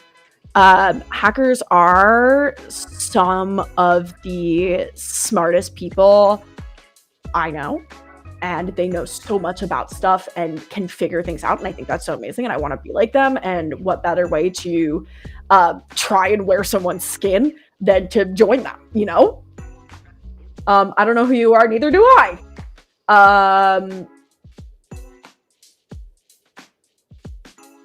The most expensive item on my Amazon wishlist is merch at Tabby's. Do you catch yourself glancing at old code from some time ago you thought worked and end up seeing way better things than modifying a boatload of project? Absolutely, you should do that. You should totally do that. Do I have a day job? Yes, I'm a full-time software engineer. Whisper says secure code better finish that task by the end of the sprint and ship features will deal with security when we get hacked. Exactly. That's the struggle of IT. And let me tell you, as someone who is a full-time software engineer, the biggest struggle in IT is someone who actually understands security, who works as a developer, because I will get around your IT implementations. For example, they don't let me airdrop, so I just installed Notion on my computer and I just send things between Notion. Don't do that. Would you do secure coding tools on stream? Maybe. Not answering that question. Worst language you've ever had to write in? Assembly? I love wearing people's skin. Do you use AI? If so, what platforms and how do you use it? I actually really don't use AI that often. I really should. I should integrate ChatGPT more into my everyday coding, but I also do believe that ChatGPT has the confidence of a mediocre white man. So you have to take it with a strong grain of salt. I'm keeping my skin. You can't have it. I want it. Give me your skin. How to be a good hacker without going to jail? Blue team? No, red team professionally, or just go to jail. I don't know. Would I ever consider getting a doctorate since computer science? No, I have a master's degree. I'm okay. Will there be a recording of the stream available later? Maybe. Haven't decided. Can you explain your journey of software engineer, sobbing until someone decided to let me work there? What is a tech pet peeve that really annoys me? Oh, baby, let's go. Language supremacy. Everyone's like, my language is the best language, and therefore, like, you're wrong. Who cares? Who cares? I don't care. You don't care. No one cares. No one cares. Who, like, genuinely, why? I don't care that your favorite language is this. Like, I don't care. Every language has its pros. Every language has its cons. And it genuinely does not matter because everyone's doing the same thing. You know, language supremacy bothers me. What impact do you think the recent improvements in AI will have on security? I think that a lot more AI-enabled security companies will start popping up. Like Socket Security is an example, but I don't know if Socket is still doing AI. I know that they were going to hire a prompt engineer, but I don't know if that actually went through. Do you plan on learning more about hacking, be a part of Hak5 now? Absolutely. I do. I want to spend more time hacking. And learning things. I mean, I think agile dev ideology makes things worse. I mean, I don't know. How do I deal with tech bros? I don't talk to people. But in reality, as Anakim says, try turning them off and turning them back on again. Actually, that was a really bad response. How do I deal with tech bros? I just mute them and block them on Twitter. Let's see. Next piece of merch. I don't have any merch.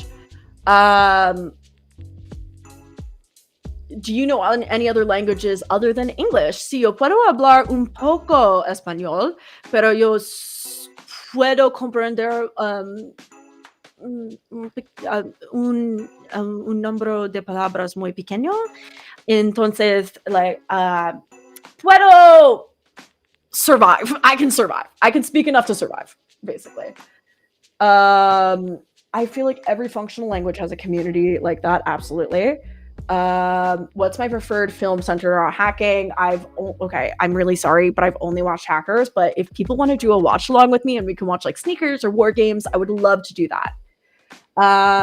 Ali, new reaction meme, Ali repeatedly yelling, "Who cares?" Absolutely, that is me to a T. You know about Web3. I know enough to know that I don't want to be involved with the communities. What problem do I have with Agile? It's not very agile. Random, but can you please help me with Hack the Box? I'm so sorry, no. I speak Spanish like RMS, chill. She butchered my language. Puedes sobrevivir. See, everyone got offended. I'm so sorry. Oh, I did start watching Mr. Robot. And now I'm caught up on all the questions in chat. Look at me go. That's why I was talking so fast, so I can get to the bottom of chat. Can you get this done by Monday? Actually, no. One of the great things about being a software engineer is that you're not actually held to any standards for deadlines. I cannot tell you a single time I've been held to standard for a deadline. Preferred source for computer parts, my dad. I asked him. I literally just am like, where should I get this? Speed running Twitch chat. He says EOD end of December. Yeah, exactly. I just speed ran chat.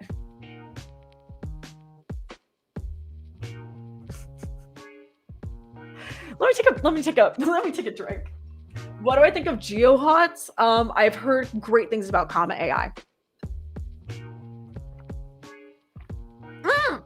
Were we watching Mr. Robot on stream? I'm pretty sure we watched Mr. Robot on stream and like we live reacted to it. Favorite console design? I have a Nintendo Switch.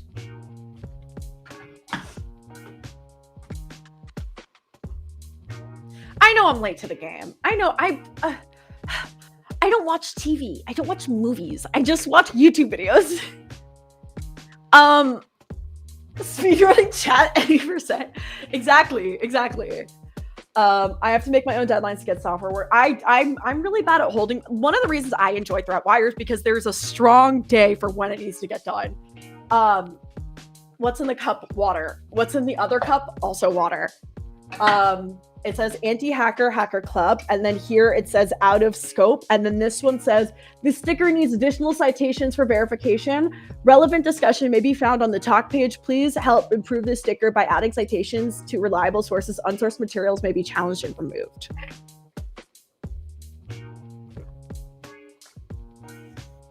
Can I become a pen tester if you have an IQ of 40? I don't know, maybe. Ad block or YouTube Prime? I do have both. I cannot understand your language. I'm so sorry. I'm talking so fast. We need to get an exclamation point single. Can someone in Twitch do exclamation point single, please?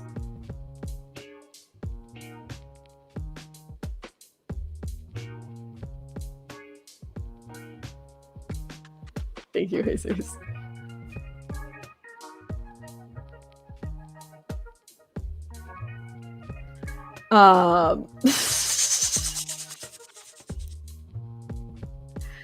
Firefox or El Camino? I use I have a Pi-hole and I tried to set it up. I genuinely, so Stacky, which is my Raspberry Pi stack, I literally tried to get it working and it didn't work. Linux or Windows thoughts, my daily usage, my daily driver is Macs. I have 1, 2, 3, 4. I have 5 Mac computers right now. And I do have a Linux and a Windows. So for those of you who don't know, I do live stream on a regular basis. And when I live stream, I usually stream from the Windows and I port through a capture card, my Mac, so I can code on my Mac. How long do I think I'll last at Hak5? I don't know. I just started, chill. A Beowulf cluster of Macs. Oh my god. Favorite non-Hak5 YouTube channel. Okay. My favorite YouTube channels right now. I've been really enjoying the Canceled Podcast by Tana Mojo. Chill, I know. I recently was watching Casually Explained. I love that. Oh my god, if you are into storytelling, you need to go watch Rare Earth. Rare Earth is such a fantastic storyteller. Like, absolutely so beautiful. Like, I just love Rare Earth. I also really like Kyle Hill. Like, I don't know if anyone here was here online or remembers when everyone's like, what's your Roman Empire? My Roman Empire is like thinking about US nuclear incidences, but like not like a like Cold War, but just like this accidentally like leaked a little bit. Let's talk about the repercussions of this. And I think that's very interesting to me. Do I know how to use Kali? Yes. I do have 2 Apple silicones. I've actually consulted for Mr. Beast once, a few times on TikToks. Do a case cluster with a better with all the Macs, probably. What's my favorite good YouTube video types? I used to watch a lot of Let's Plays. A lot of Let's Plays. Like a lot. But I watch a lot of video essays now, and like I try to watch, like, no one really does good funny content. Oh, I really enjoy Nicole Raffi's videos right now. So those are good too. I use a diet Pi with a Pi hole running for a VM, and I filtering AD nasty content. What's my favorite way to spend my weekend? I usually just go live on Twitch, genuinely. Or my honestly, the one thing I love to do is any reason to get up and walk around the city. I will literally walk to the bottom of the city from where I live, and that's like a good. It'll take me all day just to walk around the city. That's like my favorite thing to do on the weekend. I would love to go to more Broadway shows, but they're expensive. So yeah. I don't touch grass anymore. I've given up on touching grass. I've said so many things to y'all. Yeah, I tried to get my do you know how to solder surface mounted components? I know how to solder, but I'm not very good at it. I do want to get my Wi-Fi Pineapple working, but it's been a little bit of a struggle because I use Verizon Fios, and they don't really give me a lot of options there. Wi-Fi. Or as Darren said, Wi-Fi. I saw your video on exercise for software engineers. What's my favorite exercise? Walking. I do love walking. But I would say that at the gym, my favorite gym workout is none of them. I don't like working out. I do it because I have no other choice in my life. I need to. Yes, I am live on Twitch right now. I am definitely a tea drinker. No, I don't drink tea or coffee, really. I do have cold brew green tea in my fridge. If I had to rank the beveraginos with caffeine, I would say like a good matcha is number 1, but it has to be good. Like, and I have very high standards. 2 is like a coffee, 3 is like an iced green tea, and 4 is like a bad latte or a bad matcha. Oh, but then like a hojicha is like number 1.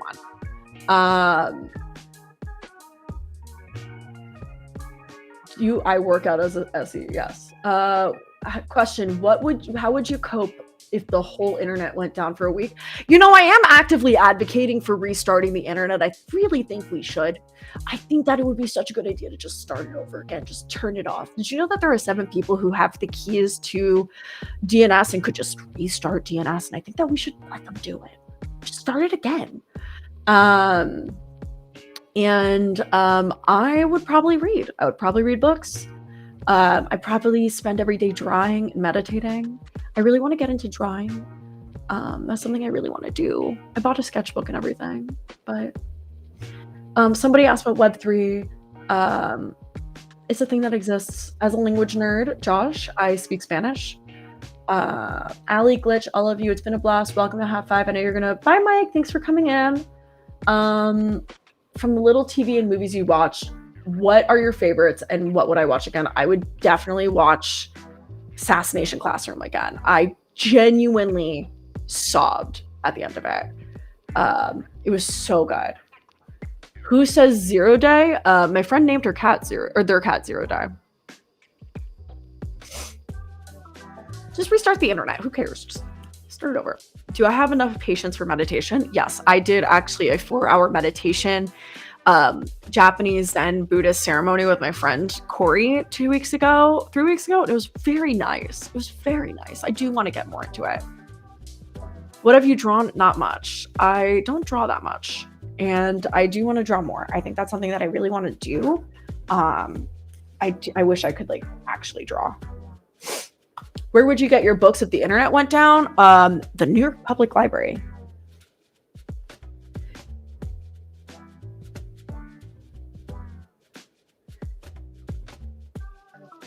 The New York Public Library is great. Or maybe I'd finally read the books that I have in my bookshelf.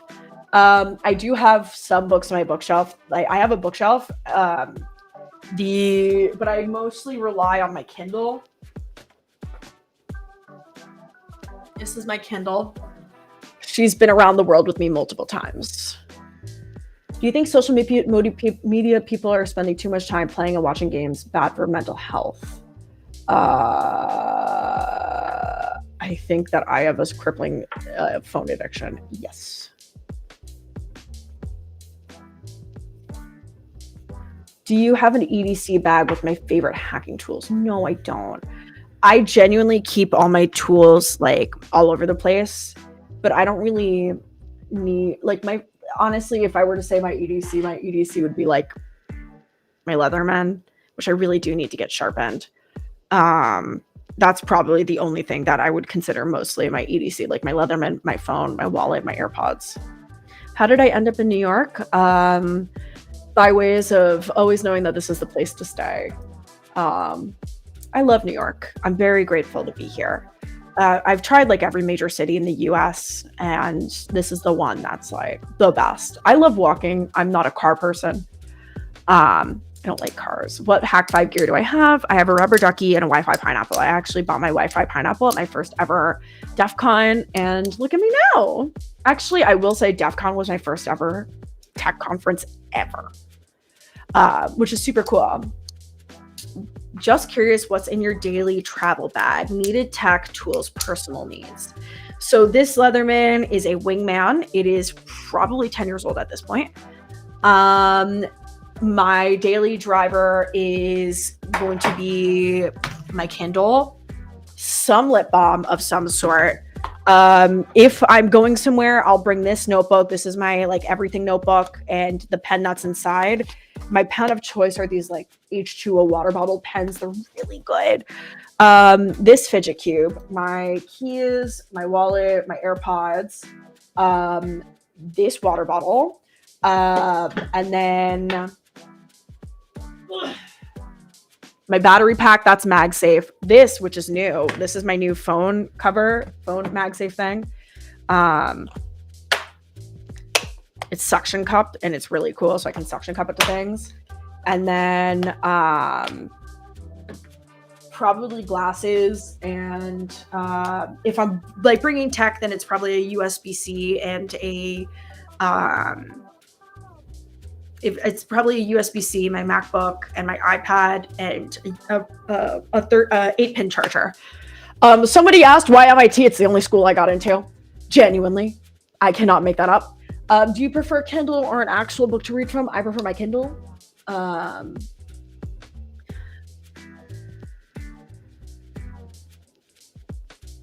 you the person your friends call when there are computer problems but never otherwise? No, my friends all know their computers well enough to fix them. Wait, so what was the bit about Ali Linux as a fork? It is something I am making. I'm going to make it.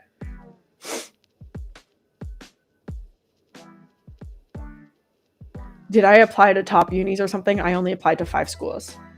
And I withdrew my application from 2 and got rejected by 2, and then only got into MIT. What's my cloud provider of choice? My cloud provider of choice probably ranks genuinely is going to be like Vercel, because I don't really do anything that's not static or anything that's like not static. So I'll just push things up to Vercel. I've been using Vercel since it was first called Zeit in 2018, and it was crazy. Honestly, I call my friends when I have tech problems, because I'm not a Windows person, and I don't really know how to build a custom PC. And I know like that's like very embarrassing, but I have lots of issues with my PC sometimes. And so I need some people. What was my favorite project to work on? Probably the startup that I was helping build. That was pretty interesting. That was really cool. What is Ali Linux based on? It is based off of Kali Linux. It is just Kali Linux, but instead of Kali, it says Ali, because that's funny. Sounds like you're gonna fit into Hak5 like macaroni and cheese. Do I know my IQ is 7? My IQ is 7.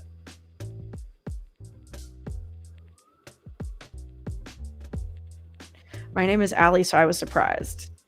Boo. I have an Amazon Fire Kindle, but I pay 25 bucks. Yours is the modern version. Mine is the Kindle Paperwhite. I'm reading a book about influence right now. What's the difference between Kali Linux and Ali Linux? It's literally Kali Linux, but instead of Kali, it's Ali. What IT related meme do I relate the most with? All of the memes that I make myself. If I've made the meme, I relate to it because all my memes are based off of my experiences. Improv, ever check out UCB? I would like to do there. I would like to try it, but the improv classes are always super booked. And for the past year, I traveled around the globe like 3 times. So I just don't have the time to do that. What do I use my Raspberry Pi cluster for? Right now, one of them is running,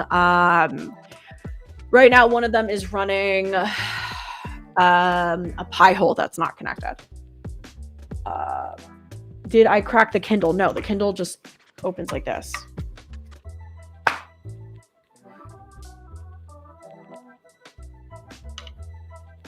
And I just go like that. Can I hack my girlfriend with Ali Linux? Absolutely. Lots happening here. I mean, have I watched the IT crowd? No. I do like my Kindle Paperwhite. It is a fantastic Kindle. It has done everything I've ever wanted and more. I love her so much. I literally could go nowhere without it.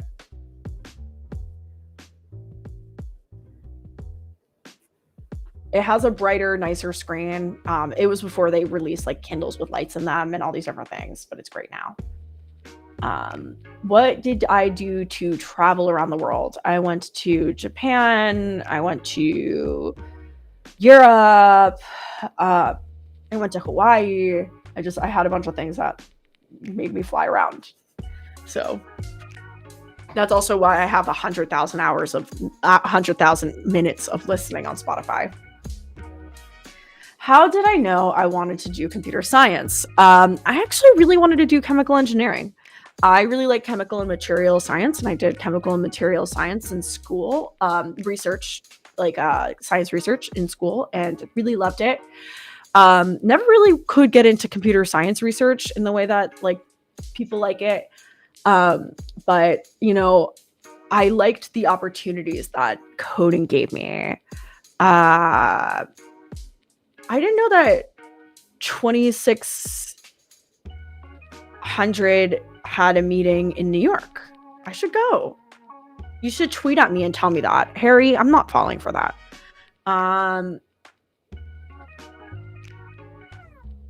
Pi's overrated. Refurb old thin clients for better performance and pricing. I live in New York City. I don't have that space.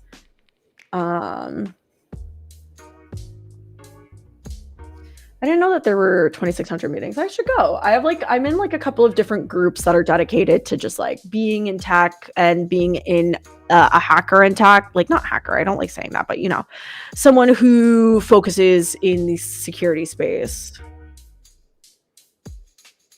I have not read that book. Hi, Jimmy. Welcome in. Yeah.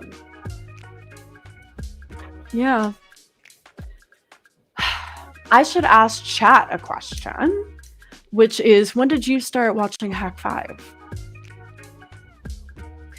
That's a great question. When did you start watching Hak5?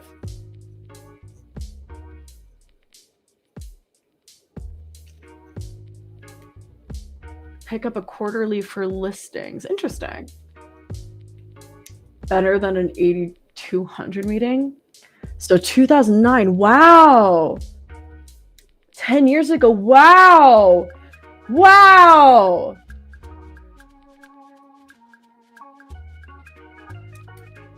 My God. I know that I'm like, I'm aware that I'm coming into like a very awesome legacy. I'm coming into like a pretty crazy legacy. One of the longest running shows on YouTube, things like that. And I think I'm just like super grateful for this opportunity because the community is so dedicated to it. And I'm like, then I drowned all the other subs to other chans. Oh, I'm just like very grateful for this opportunity because it's like so crazy that I don't know, it just feels like such a dream come true because I've been basically watching YouTube since Hak5 came. And I think one of the special things for the people who really found Hak5 early is that like I didn't realize that I could just like learn this stuff on my own.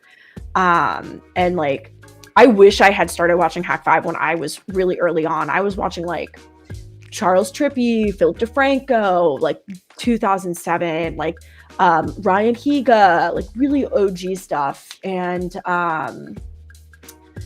I think it's just like very interesting, and to be able to be a part of one of the like longer running channels on YouTube is just like so special. Somebody asked me why I don't like the term hacker, and why I don't like being called the term hacker is because I think that people who are hackers are so legit, and I don't feel like I have done anything to earn that title. I don't know how to use the tools that well, things like that. I think that there's like people who are way more legit than I am deserve that title, and I don't want to ever pose as someone that I'm not. So I like to say I'm hacker adjacent.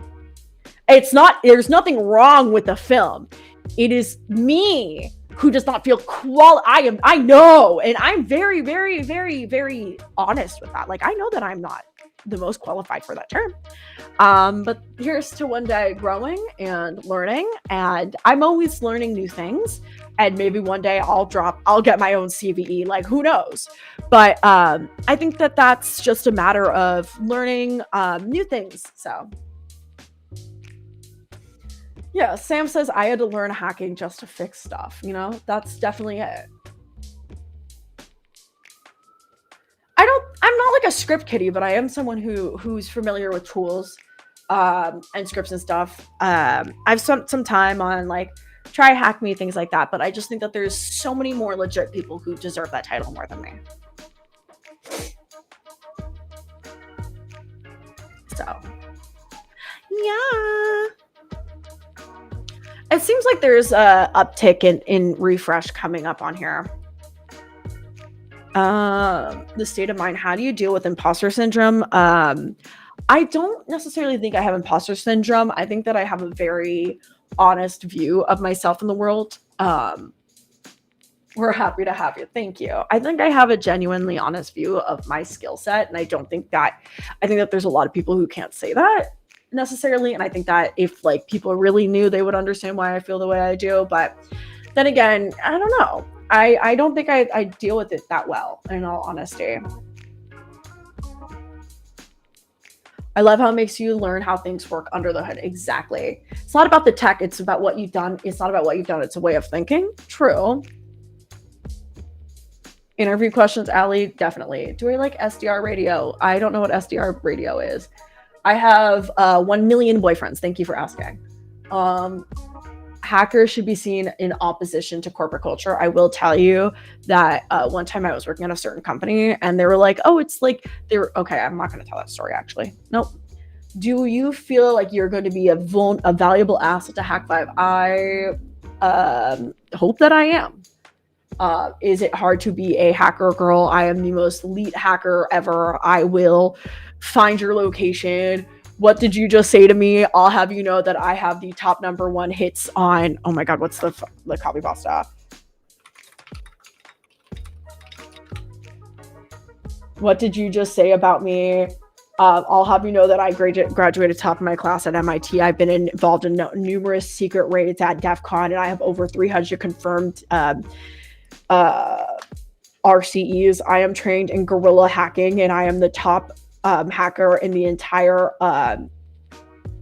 Twitch community. You are nothing but just another target. I will wipe you out with a precision the likes which has never been seen before on Earth. Mark my words. You think you can get away with saying that to me over the internet? Think again. As we speak, I am contacting my secret network of hackers, and your IP is being traced right now. So you better prepare for the storm, maggot. The storm that wipes out that pathetic little thing you call your life. You're dead, kid. I can be anywhere, anytime, and I can kill you I can hack you in over 700 ways. And that's just with my bare hands and my mechanical keyboards. Not only am I extensively trained in unarmed hacking, but I also have access to the entire arsenal of the Hak5 hacker tools, and I will use it to the extent to wipe your miserable face off the continent. If only you could have known what unholy retribution your little clever comment was about to bring down upon you. Maybe you would have held your tongue, but you couldn't, and you did it. And now you're paying the price, you idiot. I shall attack with fury all over you, and you will drown with it. You're dead, kiddo.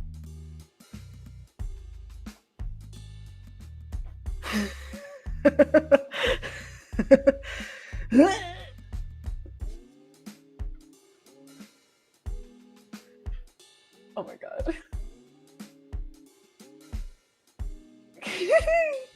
I have okay. I also have the entire Old Spice commercial memorized too, which is just another thing that I have stored in my brain. I like how you break the law live. It's actually GNU Linux. Yikes, it's hard to be a woman in tech. What's my favorite text editor? Follow up, why did you pick the wrong one? It's definitely I prefer to edit my text via carrier pigeon that I mail to my friends, who then SSH into a server that I have hosted in Antarctica, and they don't tell me what text editor they use, so I don't have an opinion. What was I focused in at MIT? It was computer science and electrical engineering, and I did cut people's hair. I did cut my own hair this morning. Thank you for asking. Yeah, I just read the Navy SEAL copy pasta. I also have the Old Spice commercial fully memorized for no reason, and I will recite that for you now. Hello, ladies. Look at your man now, back at me, now back at your man now, back at me. Sadly, he isn't me, but if he stopped using lady-scented body wash and switched to Old Spice, he could smell like me. Look down, back up. Where are you? You're on a boat with the man your man could smell like. What's that in your hand? Back at me. It's an oyster holding 2 tickets to that thing you love. Look again. The tickets are now diamonds. Anything is possible when your man smells like an Old Spice man and not like a lady. I'm on a horse. Why do I have that memorized? I don't know. No wonder I can never meet deadlines. Exactly.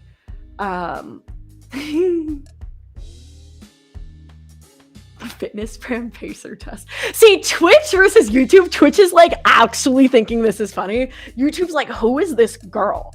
The poor people who are here from the Hak5 are like, they've only seen me being like, hey everyone, it's Ali Diamond here for Hak5 ThreatWire, and then I'm like, ah.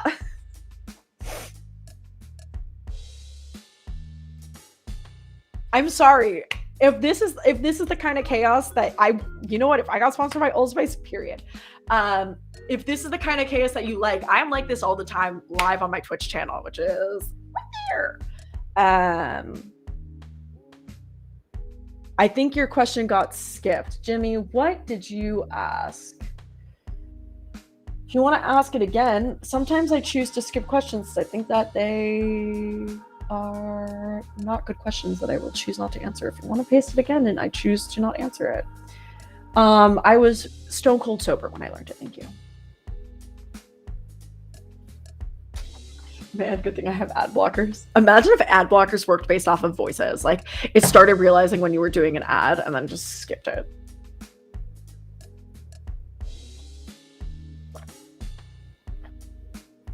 Okay. You had an introduction. I do not understand the problem. I don't know either. The Twitch audience is so different. Do I still do I never learned how to code, still don't know how to code. Are we gonna have Ali Hak5 merch shirts? Are they gonna be in black? I hope so. That would be fun. Maybe we can do my Ali Linux shirts. That would be really funny if I did Ali Linux shirts.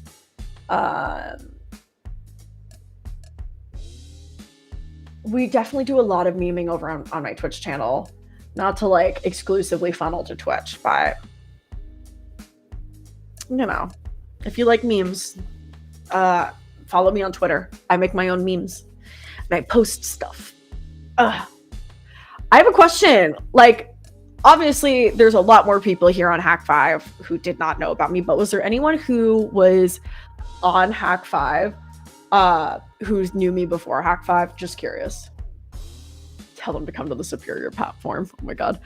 Everyone on Twitch is like, tell them to come over here and hang out.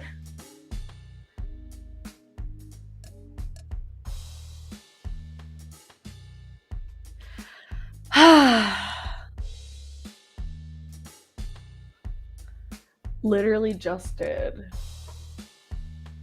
Nice. YouTube normies. Speaking of normies, oh, okay.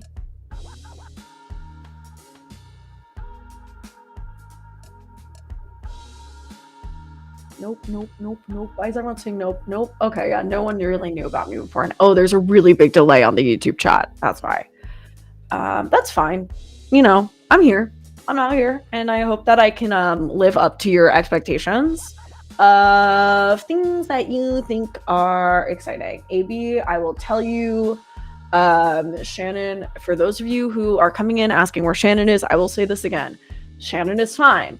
Shannon is not pregnant. Shannon left ThreatWire on her own accord because as soon as she hit 100,000 on YouTube, the opportunities just started piling up exponentially, and she did not have the time to do both.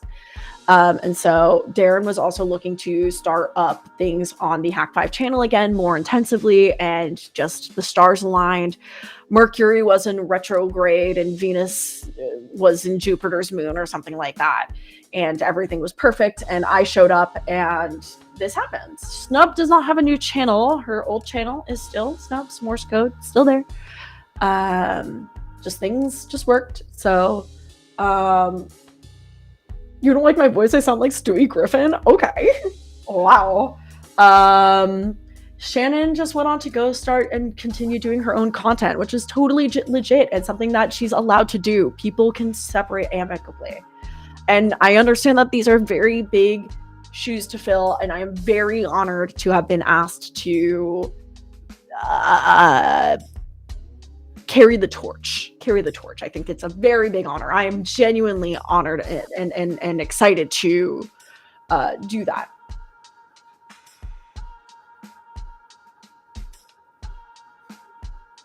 You think I sound like Stewie Griffin? Is my camera intentionally flipped? Oh, is my camera flipped? Hold on, we can fix that. Give me a second.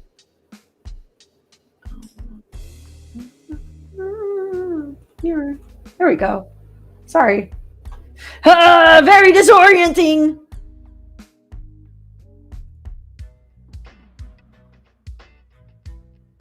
I am the new. It is. It's not actually signed in stone yet, but it's basically written in blood. Torches are amazing to carry. Yes, I do like playing Minecraft. Thank you. Sorry that my screen was flipped. Now it's not flipped. Don't let adulthood corrupt you.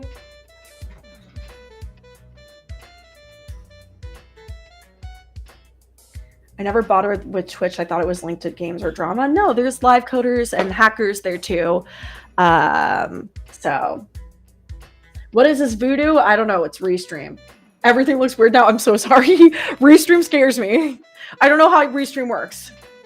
Now we can read all the things. Yes, that is my 100 subscriber plaque that I made myself for YouTube.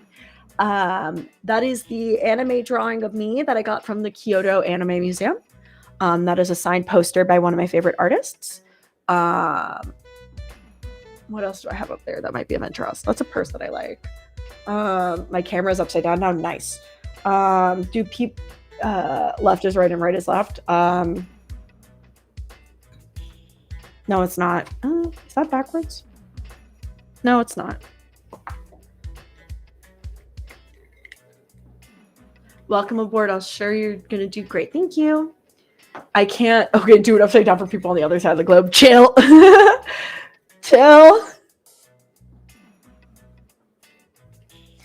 For the Straya pals. No, we won't do that. I believe in Australians. They can just flip their monitor over because monitors don't have gyroscopes to tell them what's up and down. Oh, Jesus flopped on the emote. Nice. You're good. I'm being a pain. No, it's funny. It's hilarious. It's fine. Every time you broadcast from there, you should leave a single questionable thing in the deep background. Sweet glasses, thank you. Hello, welcome in. I'm glad you like my smile. Thank you. It's the only thing I got going for me. Shannon! Shannon! Shannon! Shannon! Shannon! Everyone's asking about you, Shannon, and so I have been saying that you have left on your own accord, and you've had a lot of opportunities since you hit 100,000 here on YouTube.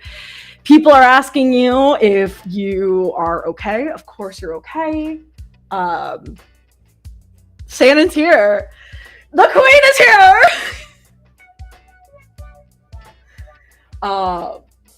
You understand why I have the OBS limiter now?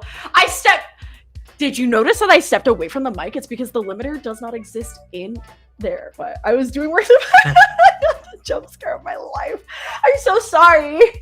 I'm so sorry. I don't have a limiter on Restream. I only have a limiter on OBS. Maybe one day I will get a limiter on a hardware limiter. I promise it's not usually this bad. I promise it's not this bad. What is the ransom they are asking for? Stepping away from the mic was what the pros do. Or I can just get a limiter, but I won't. It's fine. Hi, Carl. Shannon is here. I think Shannon just came to say hi. But IDK what I missed, but someone DM'd asked that I'm pregnant and sent me this live like, oh, it's because I yelled very aggressively that you were not pregnant because everyone kept asking if you were pregnant. And I was like, you need to stop asking whenever a woman stops doing something, stop asking if they're pregnant. It's rude. And I screamed aggressively and told them to stop asking. But also explaining to people that they need to understand, not need to understand, but one, Shannon is okay. Shannon left on her own accord. She is not pregnant. I've said multiple times, she is not pregnant. I don't know Shannon's health. And two, she is doing fine. Go follow her on YouTube. Go follow her on Twitter. Go follow her on Instagram. TikTok? Maybe? But Shannon's fine. We love Shannon here.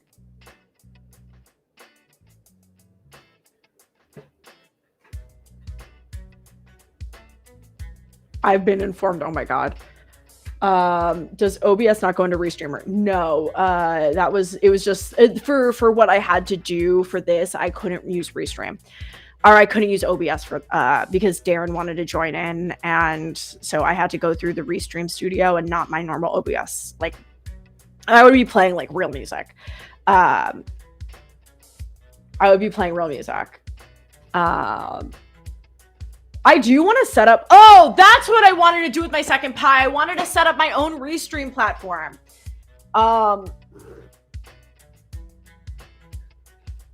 We're going to start banning the word pregnant in chat. If you say pregnant, you're getting timed out. Okay.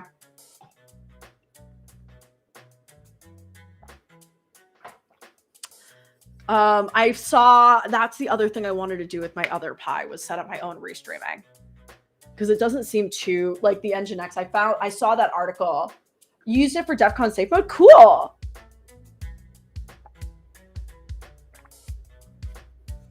My big cups of water. I'm not very good at hydrating. Oh, if you're watching this right now, maybe you should stand up, look around, take a drink of water.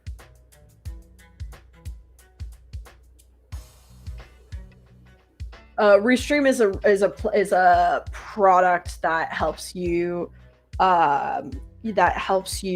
stream across multiple platforms. So I am streaming on youtube.com/@Hak5 and twitch.tv/endingwithally. That is my Twitch channel, and that is where I'm live most days. You've been recording all day. Someone DM'd me trying to start. Oh, I'm sorry.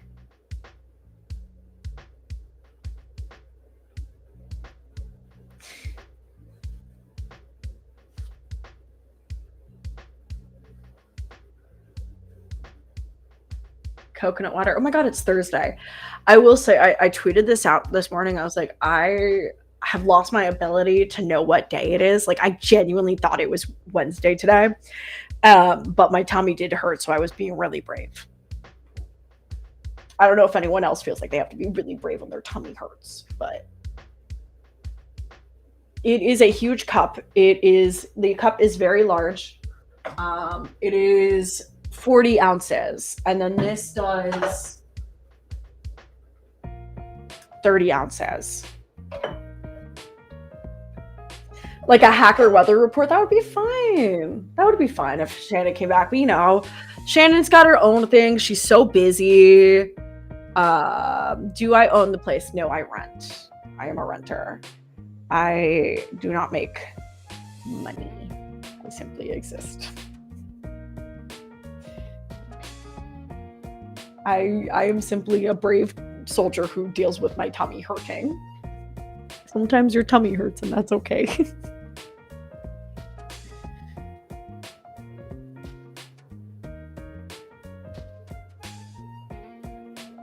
Yes, I am broadcasting on multiple platforms right now. And it's fun. It's cool. It's chill. Is Hak5 going to come out with any crazy new product?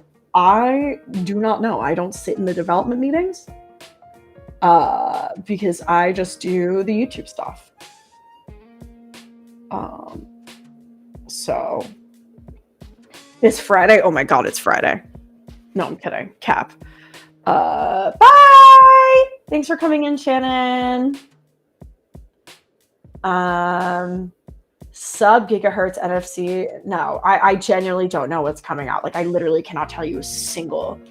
I don't sit in the dev meetings because I just do the YouTube stuff. And like, obviously the dev team has been so supportive and so sweet. They've all like come in, they've said hi, they've like came into my chat, things like that. Follow me on Twitter, the whole like, they've always been so kind and so sweet. But like the ThreatWire and YouTube is just so separate from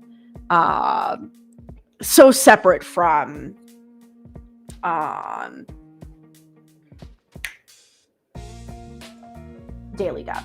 I cannot tell you. I could not tell you what is happening. Maybe I'll learn. I mean, I've only been doing, this is my 3rd week of ThreatWire. And so I can't tell you. I can't tell you. I've already had 2 brownies today, please. I don't need any more. This is why my tummy hurts. Obviously we love Shannon here. We are all Shannon stans. And if you are in the chat, you are a Shannon stan. We stan Shannon. What are some must-have defensive tools? I could not tell you. Maybe Glitch has a good answer to that. Why is Hak5 called Hak5? I genuinely could not tell you.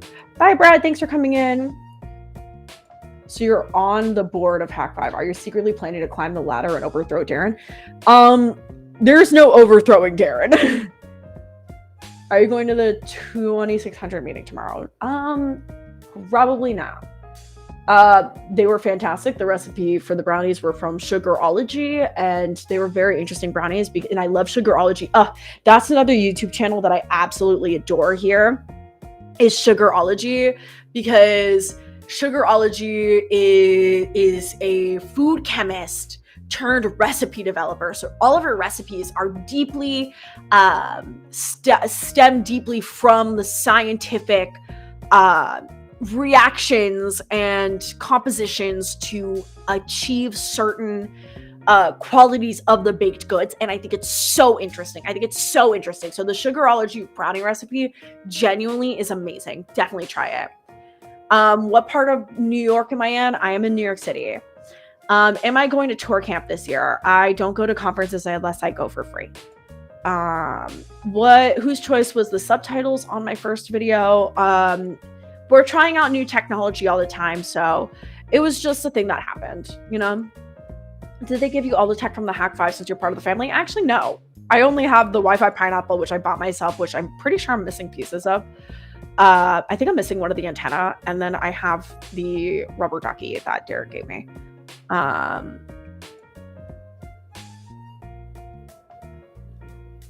cannot tell you alternatives. Build my own. Yeah, build your own.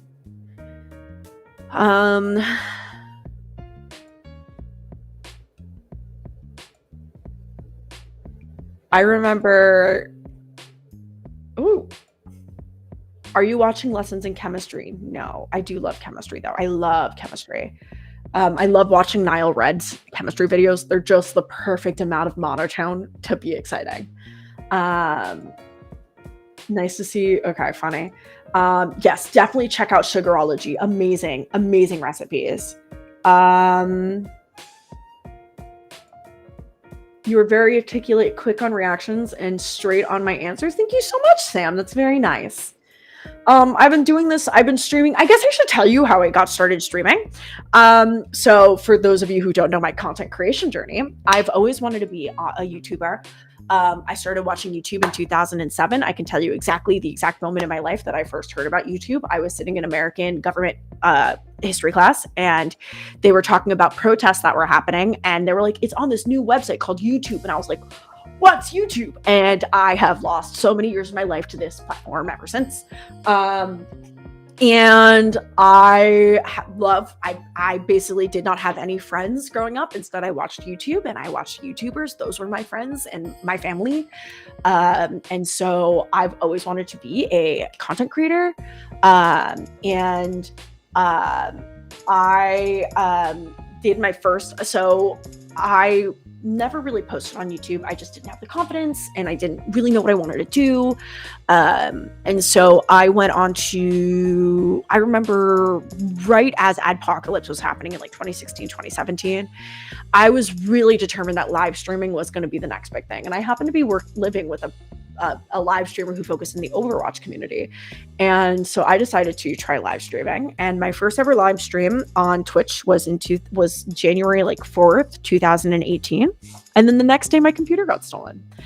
And so that was really good. Loved that. And I went on, and I never really did anything with that. I never really took Twitter seriously either. That's probably where my biggest platform is right now. But then I one day get a DM from a hiring manager at a company, and he was like, hey, you were recommended to me as someone we should talk to hire. And I was like, okay, yeah, I'm looking for a job. And I interview, and it turns out that they are hiring a team of DevRel to do live streaming full time. And I was like, this is my dream. So I basically was a professional Twitch streamer from day one. I got paid to stream. What's my Overwatch main? I actually played Sims on my first ever live stream, which was fun. But I started live streaming, live coding from day one, and I started that in January of 2021. And as the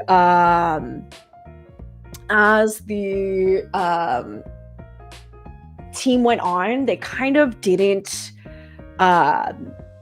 care. The people on the team weren't held accountable to streaming, but I was one of the 3 that continued streaming. Even now, after all of that, I'm still the only person who still streams.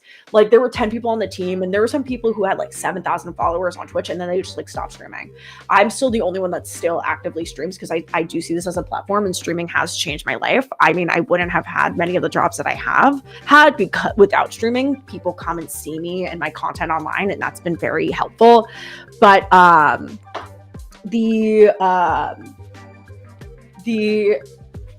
I loved streaming and started posting on TikTok because I saw TikTok as a really cool opportunity. I was asked to, after a couple of times going viral on Twitter, I found the opportunity to do consulting for Mr. Beast, which was super cool.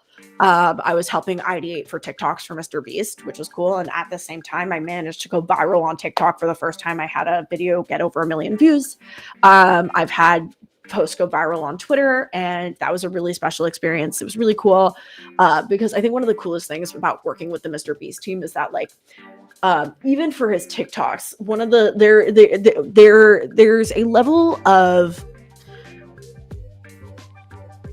limitless that you experience when you're sitting in an ideation room for Mr. Beast, because it's like you could literally get any person, do anything, no budget, no restrictions. What would you do? What would you do given this prompt? And that is crazy. That is like a really crazy experience to sit and like be like, oh, we want to get like this never happened. But like an example is like, we want to get Kim Kardashian to go pet pigs. Like, could we do this? Absolutely. Absolutely. Like, that is something that could happen for Mr. Beast.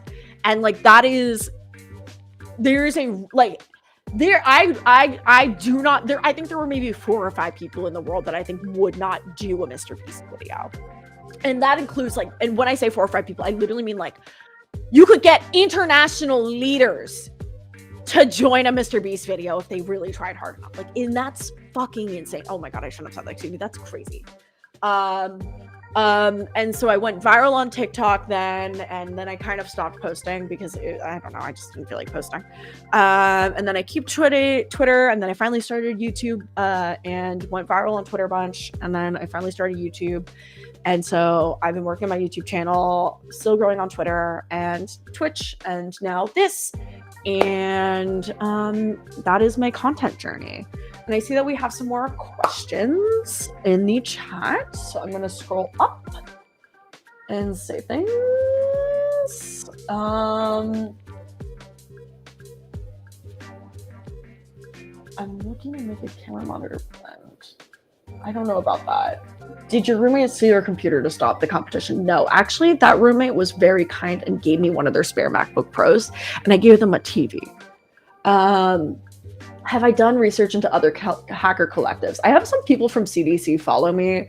I know that there's Loft people who are in Boston, I heard, but there's so much hacker history that I need to learn, and I know that. And maybe that one day that could be something that we like live stream and study together. That would be fun. I don't know if something like that exists, Sam. Do I have a resume? No.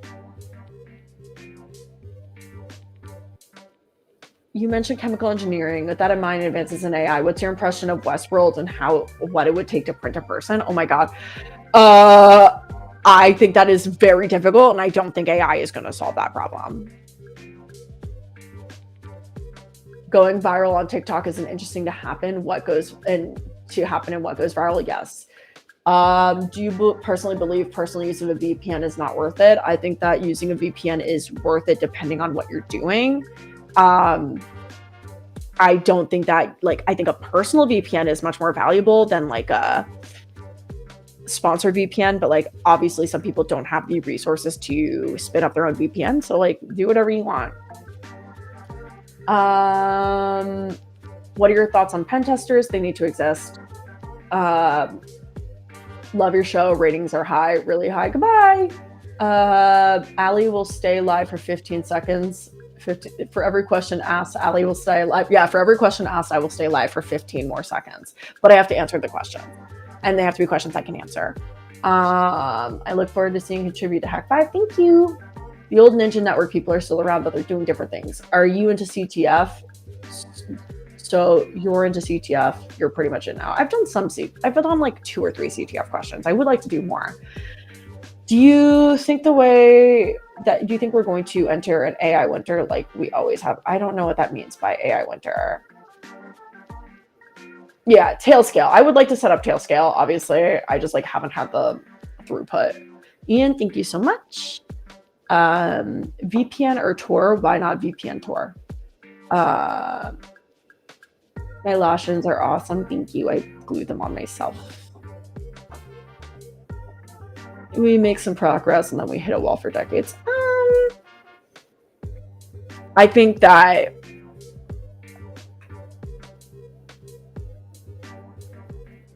the derivative nature of innovation in Silicon Valley hinders a lot of growth in certain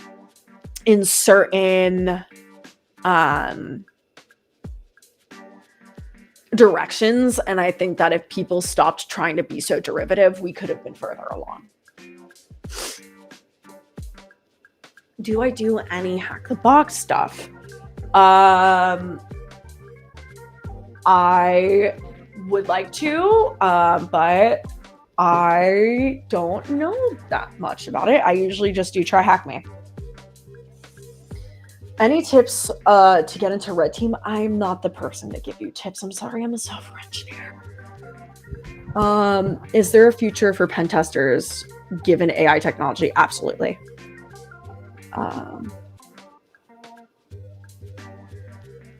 Atari or Commodore? My friend is currently working on a Commodore right now. Hi, Factor. Welcome. Thanks from Sweden. Okay. Well, if we're still live here, we're still going. We are still going.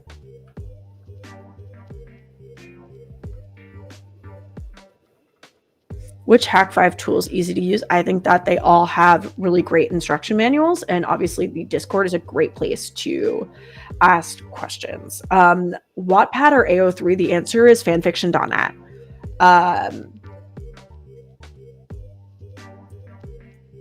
The night manager is mad. Lol.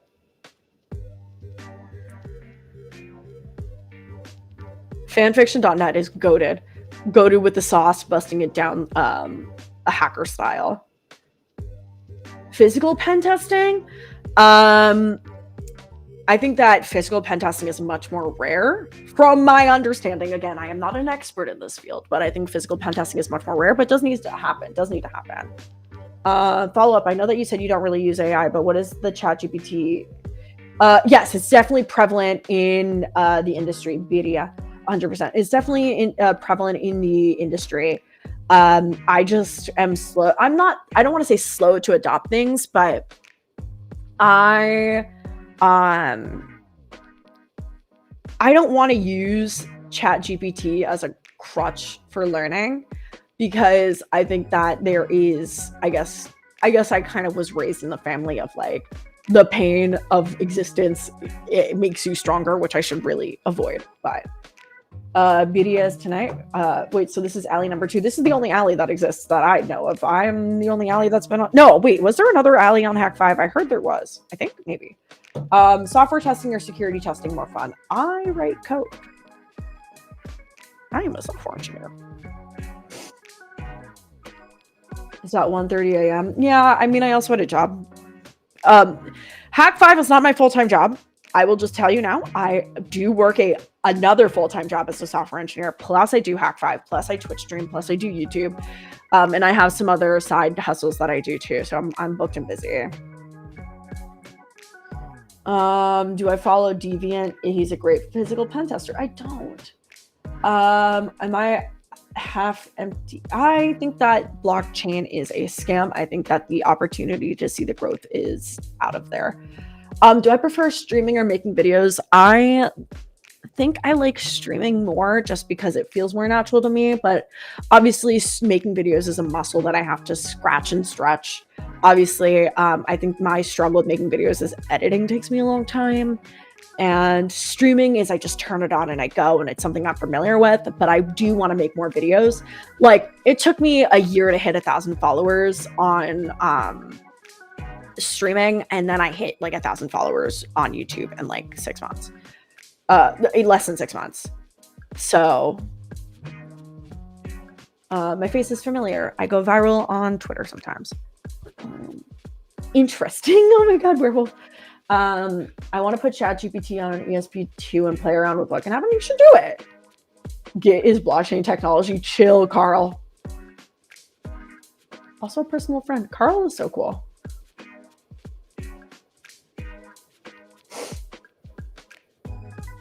Have I watched anything with Jack Rhysider? I have actually had the opportunity to interview Jack Rhysider. Let me get the link. Because I was doing a interview. I was doing a podcast with a group for a little bit. Spotify. What do we call it?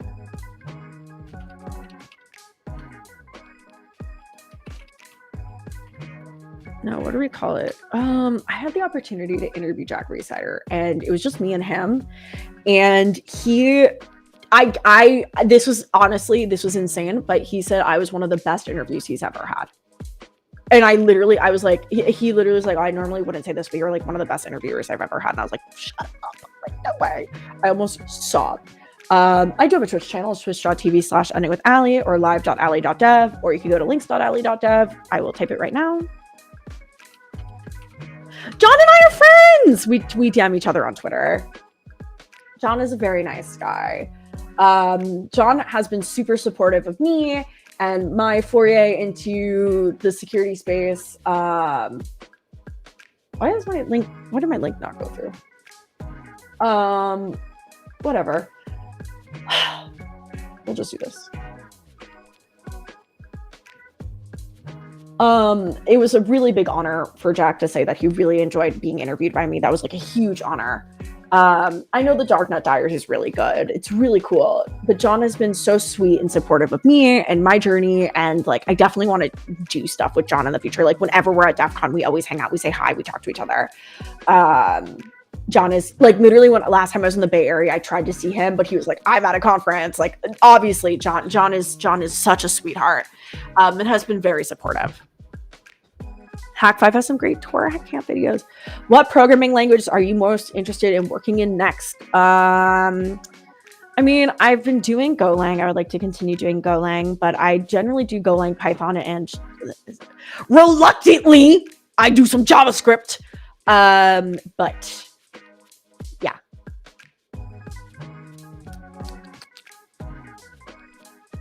Reluctantly, I write JavaScript against my will. Exclamation point Hak5, Matt Flash.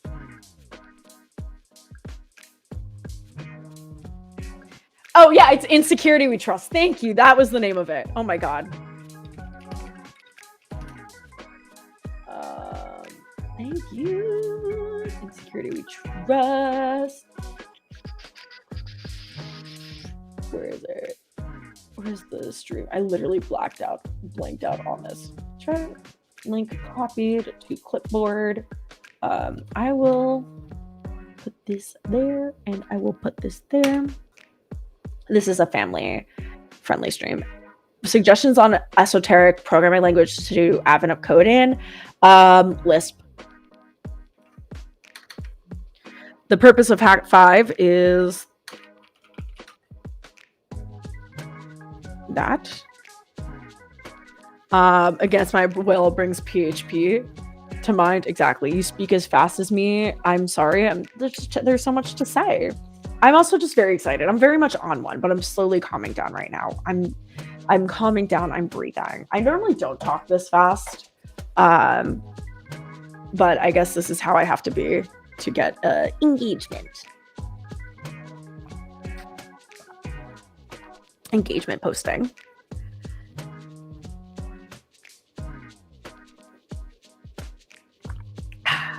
Excuse me. Okay. There we go. Am I participating in Advent of Code this year? I do want to participate in Advent of Code. I will probably do the coding one and not... Maybe I'll do both. Maybe I'll do coding and try Hack Me, but it depends on the day.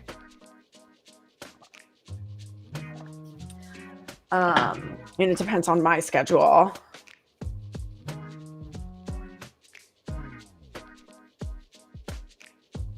Yeah. It really just depends on my schedule. I know that I'm just going to be all over the place.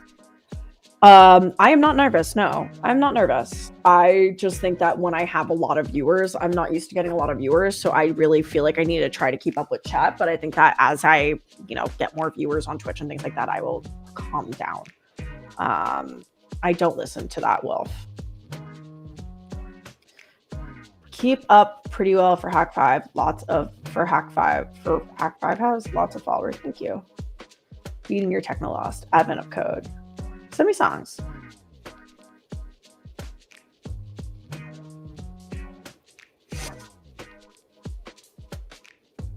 I think that when I start streams and there's this many viewers, I think it's a little overwhelming, and that's why I talk so fast and forgot half the words. I think I get overwhelmed a little bit, but it's starting to calm down. We're moving. I know that there were a lot of questions in the beginning, but I didn't curate it well, and I think that's just a muscle that I need to stretch more, which is fine. I mean, I don't know how often we will be doing these live streams. This live stream was special because we wanted to give everyone here who wanted to learn about me the opportunity to get to know me and see me when I'm not reading from a teleprompter, to show you that I am a real person and I have emotions and I exist. Darren made a wide choice. You're a national on camera. I look forward to your future shows on ThreatWire. Thank you. Thank you. Yeah, but this was just sort of the opportunity because I know that switching up is super important. What's my favorite comfort show? Any Jenna Marbles YouTube video. Switching things up is super important, and doing it in a way that is productive and inclusive of the community. Obviously, a decision was made without the community, but it was made in the best interest of the community. And I think that's, I hope that the community, you all watching right now, can be excited for what could happen with the channel. And I think that there's a lot of really cool things that can happen in the future with me. So what I am a software engineer. I am just a software engineer. I code. I am a software. I am a hacker and security enthusiast. I'm a security enthusiast. I love security. How often are my coding streams? Every day at this rate. I'm doing something on stream almost every day. What's with the Razer phone in the background? Oh, that's actually really cool. I'll show you.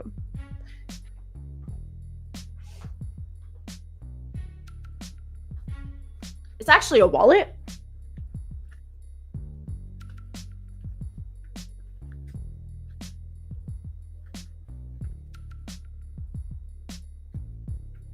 I passed with aces to being Hayes. Thank you. Hello? Never go into programming. There are just too many arguments. That's just tech Twitter. I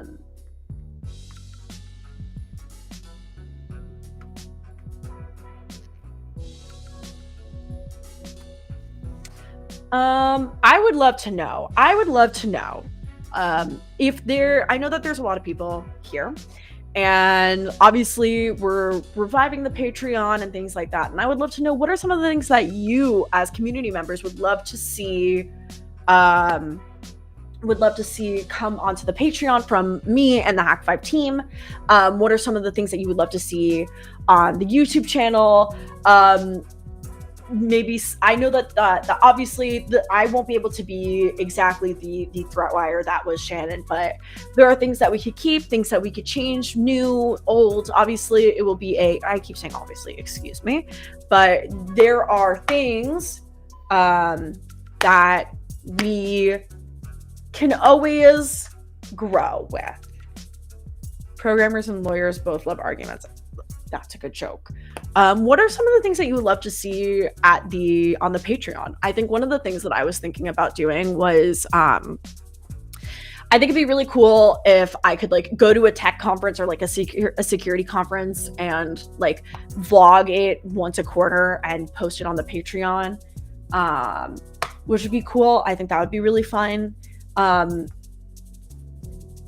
It is not RFID. This was actually not made by a security person. This was made by like a small streetwear brand.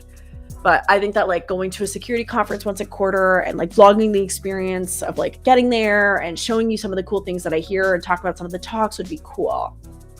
I don't know if people would want to hear that or see that on the Patreon and then like publish it on my YouTube channel after like a month. I don't know.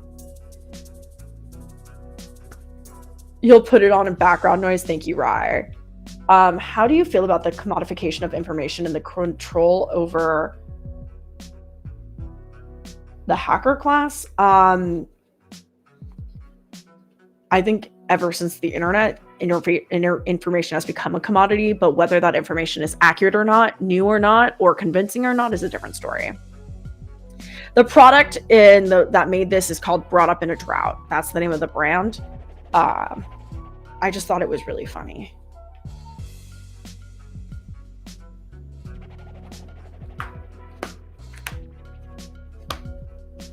So let me put it back.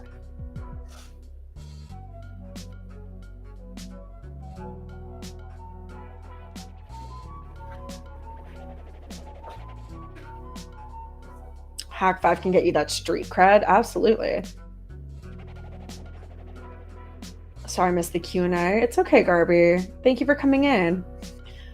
I want to see you having fun. What tech things do you like to do for fun? Coworker pranks, hacktivism, starting revolutions of oppression nation states. Okay, chill.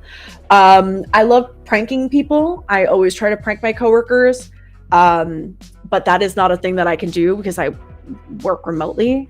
But I'm always the personality hire. But I love hanging out with my coworkers. I mean, I do co-working sessions, both on Twitch and with my peers. I do co-working sessions with my peers in person, but I'm always reading something. Thank you for coming in. What are your thoughts on bug bounty? Good. Obviously, you shouldn't work for free, ever. Like, you don't work for exposure. In Hollywood, why would you hack for exposure? Like, that's not a thing. Pay your hackers for security vulnerabilities because at least they're choosing and being nice and disclosing it. They don't have to disclose that information. They're choosing. I'm not telling you where I work. What are you running in your PC build? So if you go to kit.co/endingwithally, you can find out everything I use. Both for my stream and my MacBook, but I will tell you that my streaming PC is just the NZXT creator PC and the base entry. I didn't build it myself. And my Mac is just like an M1 Max. And then my Intel is like an i6, I think. You looked at Mr. Beast because you didn't know who that was? Oh, okay. Okay. Thanks for coming. Thank you, thank you. What time is it? Oh, how long have we been live? Oh my God, 2 hours. Light night. I don't know. I think that at least a company should have a bug bounty. Like, a company, like, you can't go to a startup and expect them to have a bug bounty program that's going to pay hundreds of thousands of dollars. Like, that's not reasonable at all, ever. But those are probably, I don't know. I would love to interview hackers. Honestly, like, I should make vulnerabilities like a real thing where I just like interview like people in the security space in New York, but a lot of them are just like, you know, under the radar. They don't like interviewing, things like that. Do you use open source? I do believe in open source. If your company uses open source, pay your open source developers. Pay your open source developers. Like pay if you use an open source tool, pay for it. Donate to the open source project because people do it from the kindness of their heart and you are profiting from it.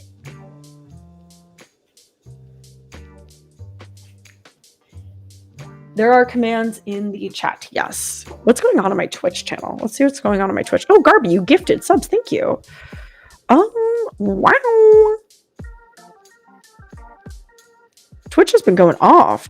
Garby's got a streak over here. Thank you, everyone who's following me on Twitch. I'm sorry I'm not giving love to Twitch chat right now. Keep them on. Yeah, I really should. That's how I interviewed Jack Reesharder, is that Jack like had a bunch of filters on his face and also like wore a mask. Favorite distro, Ali Linux.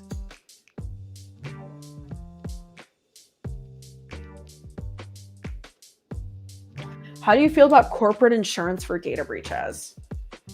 I don't know too much about insurance for companies on data breaches, but I think that I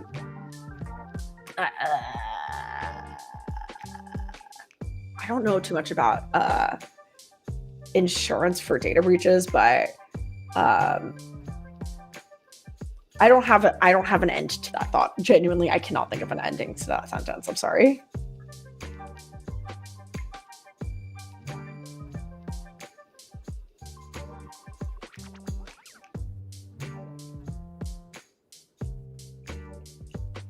Someone asked about corporate insurance for, this is also for those of you who are just joining, this is being streamed live on twitch.tv/endingwithali and also youtube.com/Hak5. So we're kind of doing it all. We're here. We're everywhere.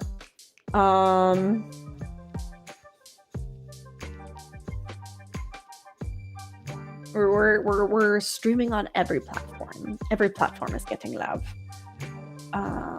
Yeah, that's why there are some questions that are not getting answered. There's a lot more people on the YouTube chat right now, but you know, it's okay. We're sitting. What's my favorite OS or programming command? LS. I like LS. I am still on typing. Hello. Oh, great. I can pin this. How do you communicate and collaborate with other hackers? And what are some of the benefits and drawbacks of being part of the hacker community? That's a really great question. I communicate with them because how I communicate with them is they're my friends. So I just ask them questions. And the drawbacks, none. They're my friends. And the benefits is everything. They're my friends. And it's just like super cool to be able, I think one of the cool things about being friends with the hacker community is that they are always, they know so much. There is a tool out there that does exactly that. And they always know. And whether or not it's computer related, there's always someone, because it has such a diverse group of people. Like, I feel like software engineers are kind of, now this is a generalization that obviously isn't necessarily true, but like for the average software engineer, you could kind of cookie cut it. But I feel like hackers come from just such diverse experiences and backgrounds that they really think about things differently. And I just think that's so cool. And I have so much respect for the community, like so much respect for the community.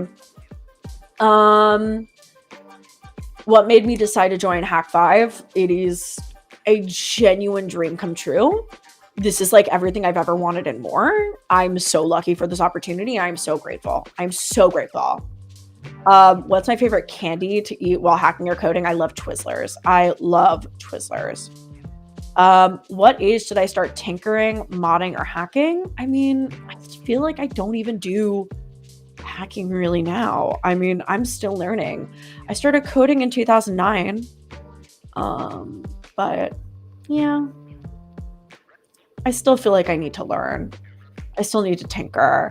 I was never like one of those kids who was like a troublemaker and was like hacking my school network. I kind of wish I was. Like, I wish I did, but I didn't. I wish I could have been that kid. Genuinely excited for the content you and Hak5 will put out. Thank you. Thank you. Oh.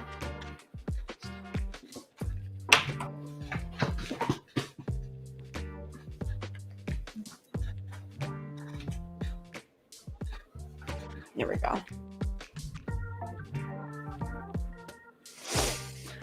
Are you thinking of going into pen testing? No. What language did you learn first to code Java? And I will tell you that the Java documentation is the best documentation I've ever seen. And that is something that is a hill I will die on. I will die on that hill. Twizzlers are gross. You're wrong. It's okay. Everyone's allowed to be wrong. I don't have, like, you're allowed to be wrong and you're allowed to make bad decisions. I just don't have to agree with you. I said this in, as I said earlier, I did a Twitter space with Bash Bunny on Twitter, and not Bash Bunny, the Hak5 tool, but there's actually someone on Twitter who uses the name Bash Bunny. Ironically, did not know that they had it. They were not aware of each other. I will get Bash Bunny a Bash Bunny. Don't worry. But I did a thing, and I was talking about how I was, many moons ago, I saw this TikTok that was like, oh, like it was like a Gen Z TikTok, and they're like, oh, when you meet someone and your energy just doesn't align, and it just spiritually, the vibes are so off. And then someone stitches it in, and they're like, someone stitched it on TikTok, and they're like, it's called not liking someone. You are allowed to not like someone. Just like how I'm allowed to not like JavaScript. But yes, good chair is worth any amount of money. Are we talking about my chair? Strawberry and cherry Twizzlers are both bangers. I actually got this chair secondhand. I paid $120 for it. Bash Bunny disambiguation. I feel like a lot of people are not allowed to like you. You can like whoever you want. Bye, Dr. Eagle. Thank you so much for coming. Every Twizzler saves a turtle. Exactly, Humble. Have I ever used dial-up internet? Yes. Growing up, I think I had dial-up internet. Yeah, growing up, I literally had dial-up internet. But I also grew up in a technology household, so while I had dial-up internet, it was a second line.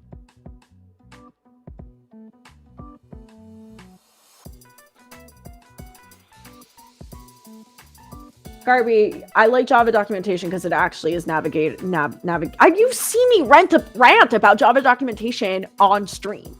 I know for a fact, Garby, you've seen me rant about Java documentation on stream.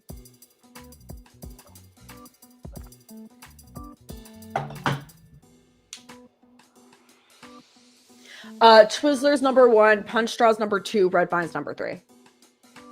How old are you? Old enough to be your mom? Or your relative? Sister? No, I'm not telling you my age. No, I meant structurally, what is it written in better provided that other languages don't? Just, okay. Because the Python documentation defines exactly what the method is expecting, what it outputs, how the method acts, all of the errors that it can throw. And for every class in Java, it tells you every method that it can run, as well as shows you things that inherit or oh my god, what's the other thing? Inherits the methods from that class, or methods that it inherits from a parent class. Other languages don't do that, and I think a great example of that is the priority queue in Python. The priority queue Python documentation is literally one line in the Python documentation. I cannot tell you. I literally could not tell you. I literally could not tell you what methods the Java priority queue built-in type uses. Like, it does not tell you. Okay.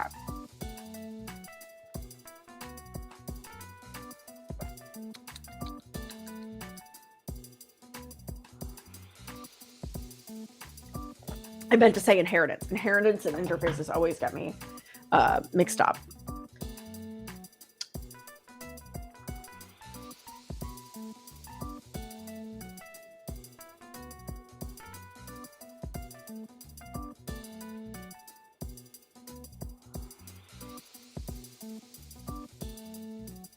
I'll stick to my C. Okay. I mean, this is just my personal opinion on documentation. The Java beans. Yeah.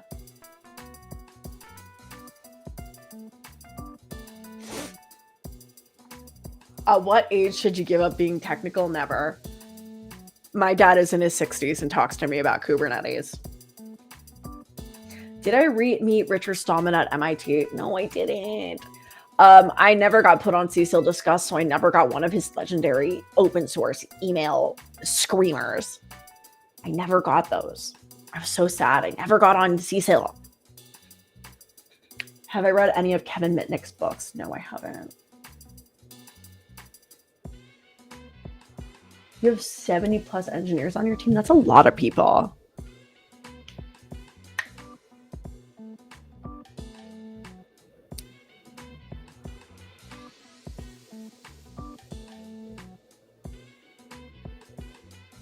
Oh, you have an engineer who is age 70 plus. Oh, period.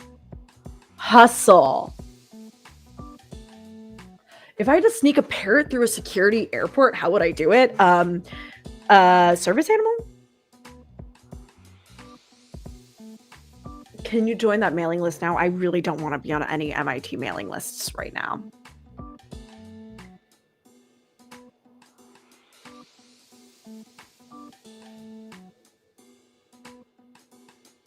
Malware analysis on Java malware in the future. I wouldn't even know where to start with that one.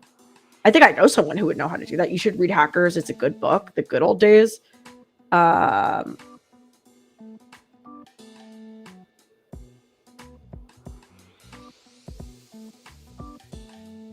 work with Golang, and my full-time job is a back-end engineer working in Golang.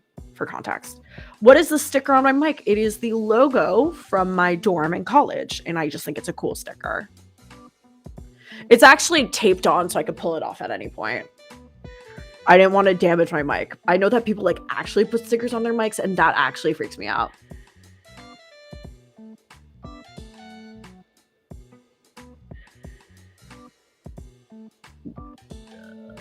I have watched Hackers. We watched it live on stream. I think that one of the things I would like to do is do a movie watch night on my stream, or maybe in my Discord where we can get together and watch a movie together. How many Hak5 tools do I have? I only have 2. They need to send me them.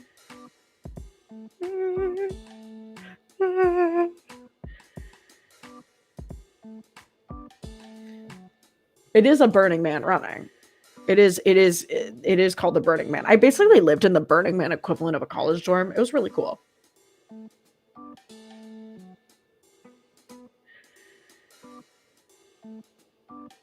Hak5 needs to send me tools. Absolute noob energy, 100%.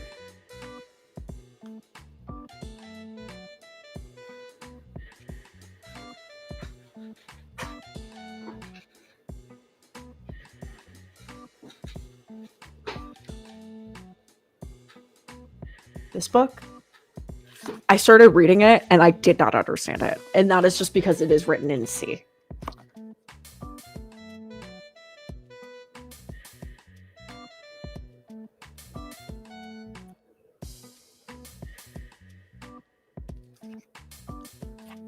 I know this book. I had an ex-boyfriend who gave this book to me and was like, you should read it. And I was like, I put a calendar event in your ear, and I place a bet, put a calendar event in your ear, and I promise you in a year I will not have read it. And guess what? I won.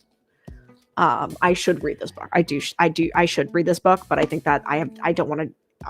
Yes, this is the book.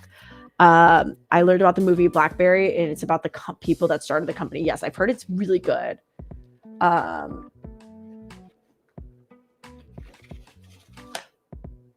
This book is insanely different. It's not an easy read at all. It is not an easy read. Someone needs to write like a companion to this book that is Hacking the Art of Exploitation for Dummies, where you read like a page and then it explains to you what just happened on that page. That's a free idea. I'm full of free ideas. Like someone do that. Like a companion for that. Who finds, develops, and authors the stories for ThreatWire? Me! If you go every Monday on twitch.tv/endingwithally, you can help me author, write, and find the stories. Maybe learn more Linux? Yeah. I should actually like read this book, but it is so dense, like me.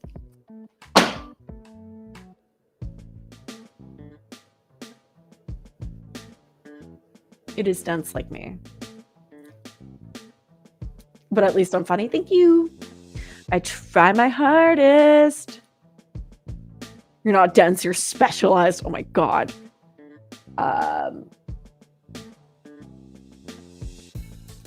Woof.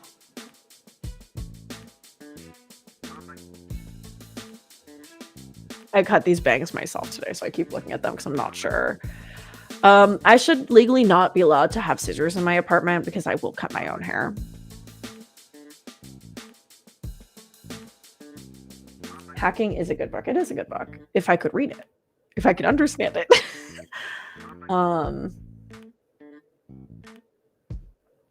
Oh my god! What if we did a book club? Should we do a book club? What if we did a hacking the art of exploitation on the Discord from the Hak5 Patreon? Would you all do it with me? Would you all do it? Would you all do it? Yeah.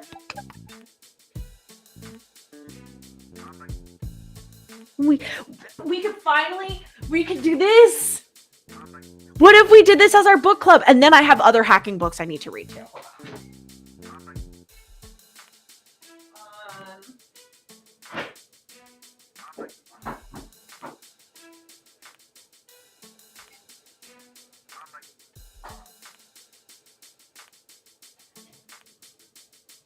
Okay.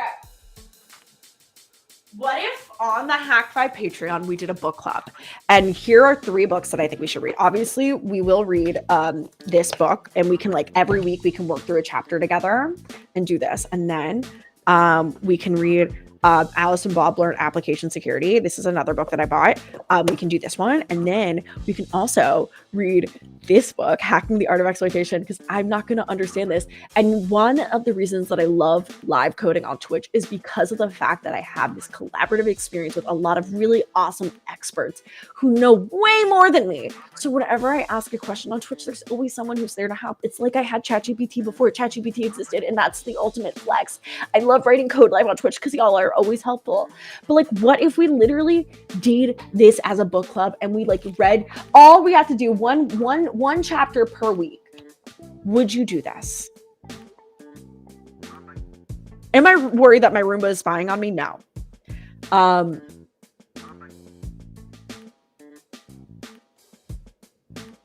Would you do a book club with me? Glitch, write that down! Oh my god! Yeah, we should do a book club. We could do a hacking book club together. Oh, Allie, can I teach you how to code? If you come to my Twitch channel, twitch.tv/endingwithallie, I write code all the time. Oh my god! Wait, someone screenshot this. Cute. Let's do a book club together. Patreon book club. Just not JavaScript, period. We're not learning JavaScript. Okay. We can do a book club. This will be good for me. It's gonna be a lot of reading, but like all we would have to do is like 1 chapter a week. Oh well, how big are these chapters? Okay, maybe not that one.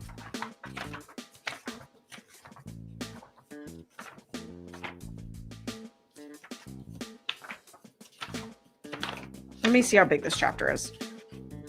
Oh my god, it's so big. Chill.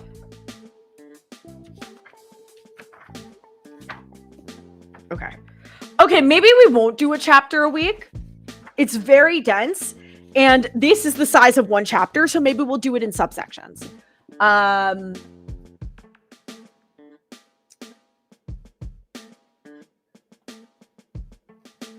Why do y'all think my Roomba is spying on me? Yeah, we can do sub chapters. We can do sub chapters because I know that there are these sub chapters in here. Okay, I will begin noodling on this, and then I will I will come up with a reading plan and I will propose a book club to Darren. I think Darren will be into it and we can read this together. Do I have a hacking book recommendation for beginners? I mean, I would start off with Alice and Bob Learn Application Security. I think that, so what's her name? What's her name? Tanya Janka wrote this, and she hacks Purple, and she does a lot of like, oh my God, I actually started reading this. Look at this. I highlighted it. Maybe this one. Scream Engine recommends What to Hack When Hacking, a parental guide to teaching pre-newbies. Oh my God, I want that book. We should do a book club. Oh my God. What does my necklace say? My necklace says my name.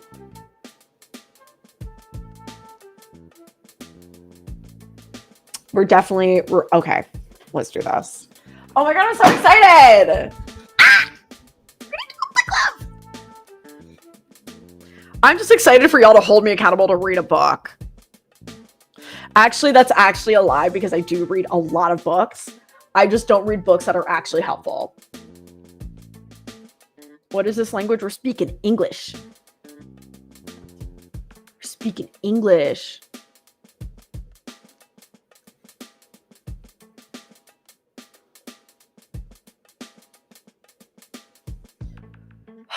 Okay, it is now 9 o'clock here in New York City. And with that, I think that it is time for me to end this stream. But I'm going to end the stream here. If you enjoyed hanging out with me, I do this almost every day here on twitch.tv/endingwithally. It is just this link. And I personally enjoyed having the chance to sit and talk with you. If you want to come see what I normally do besides ThreatWire, or if you want to join me writing ThreatWire, I'm so excited about our book club. If you want to join us daily, literally every day, twitch.tv/endingwithally. If not, you can follow me on Twitter. Twitter.com/endingwithally, Instagram.com/endingwithally. You can find me at links.alley.dev. That's where you can find me. But I appreciate everyone coming in, and I'm so honored to be doing ThreatWire, and we're gonna be back on Monday live writing ThreatWire. I'm probably gonna go live tomorrow night. I'll probably be coding if that's something that you're interested in. But I need to go to bed. I have to go do. Excuse me, a hiccup from all the water. I need to go do stuff, but I appreciate you all so much.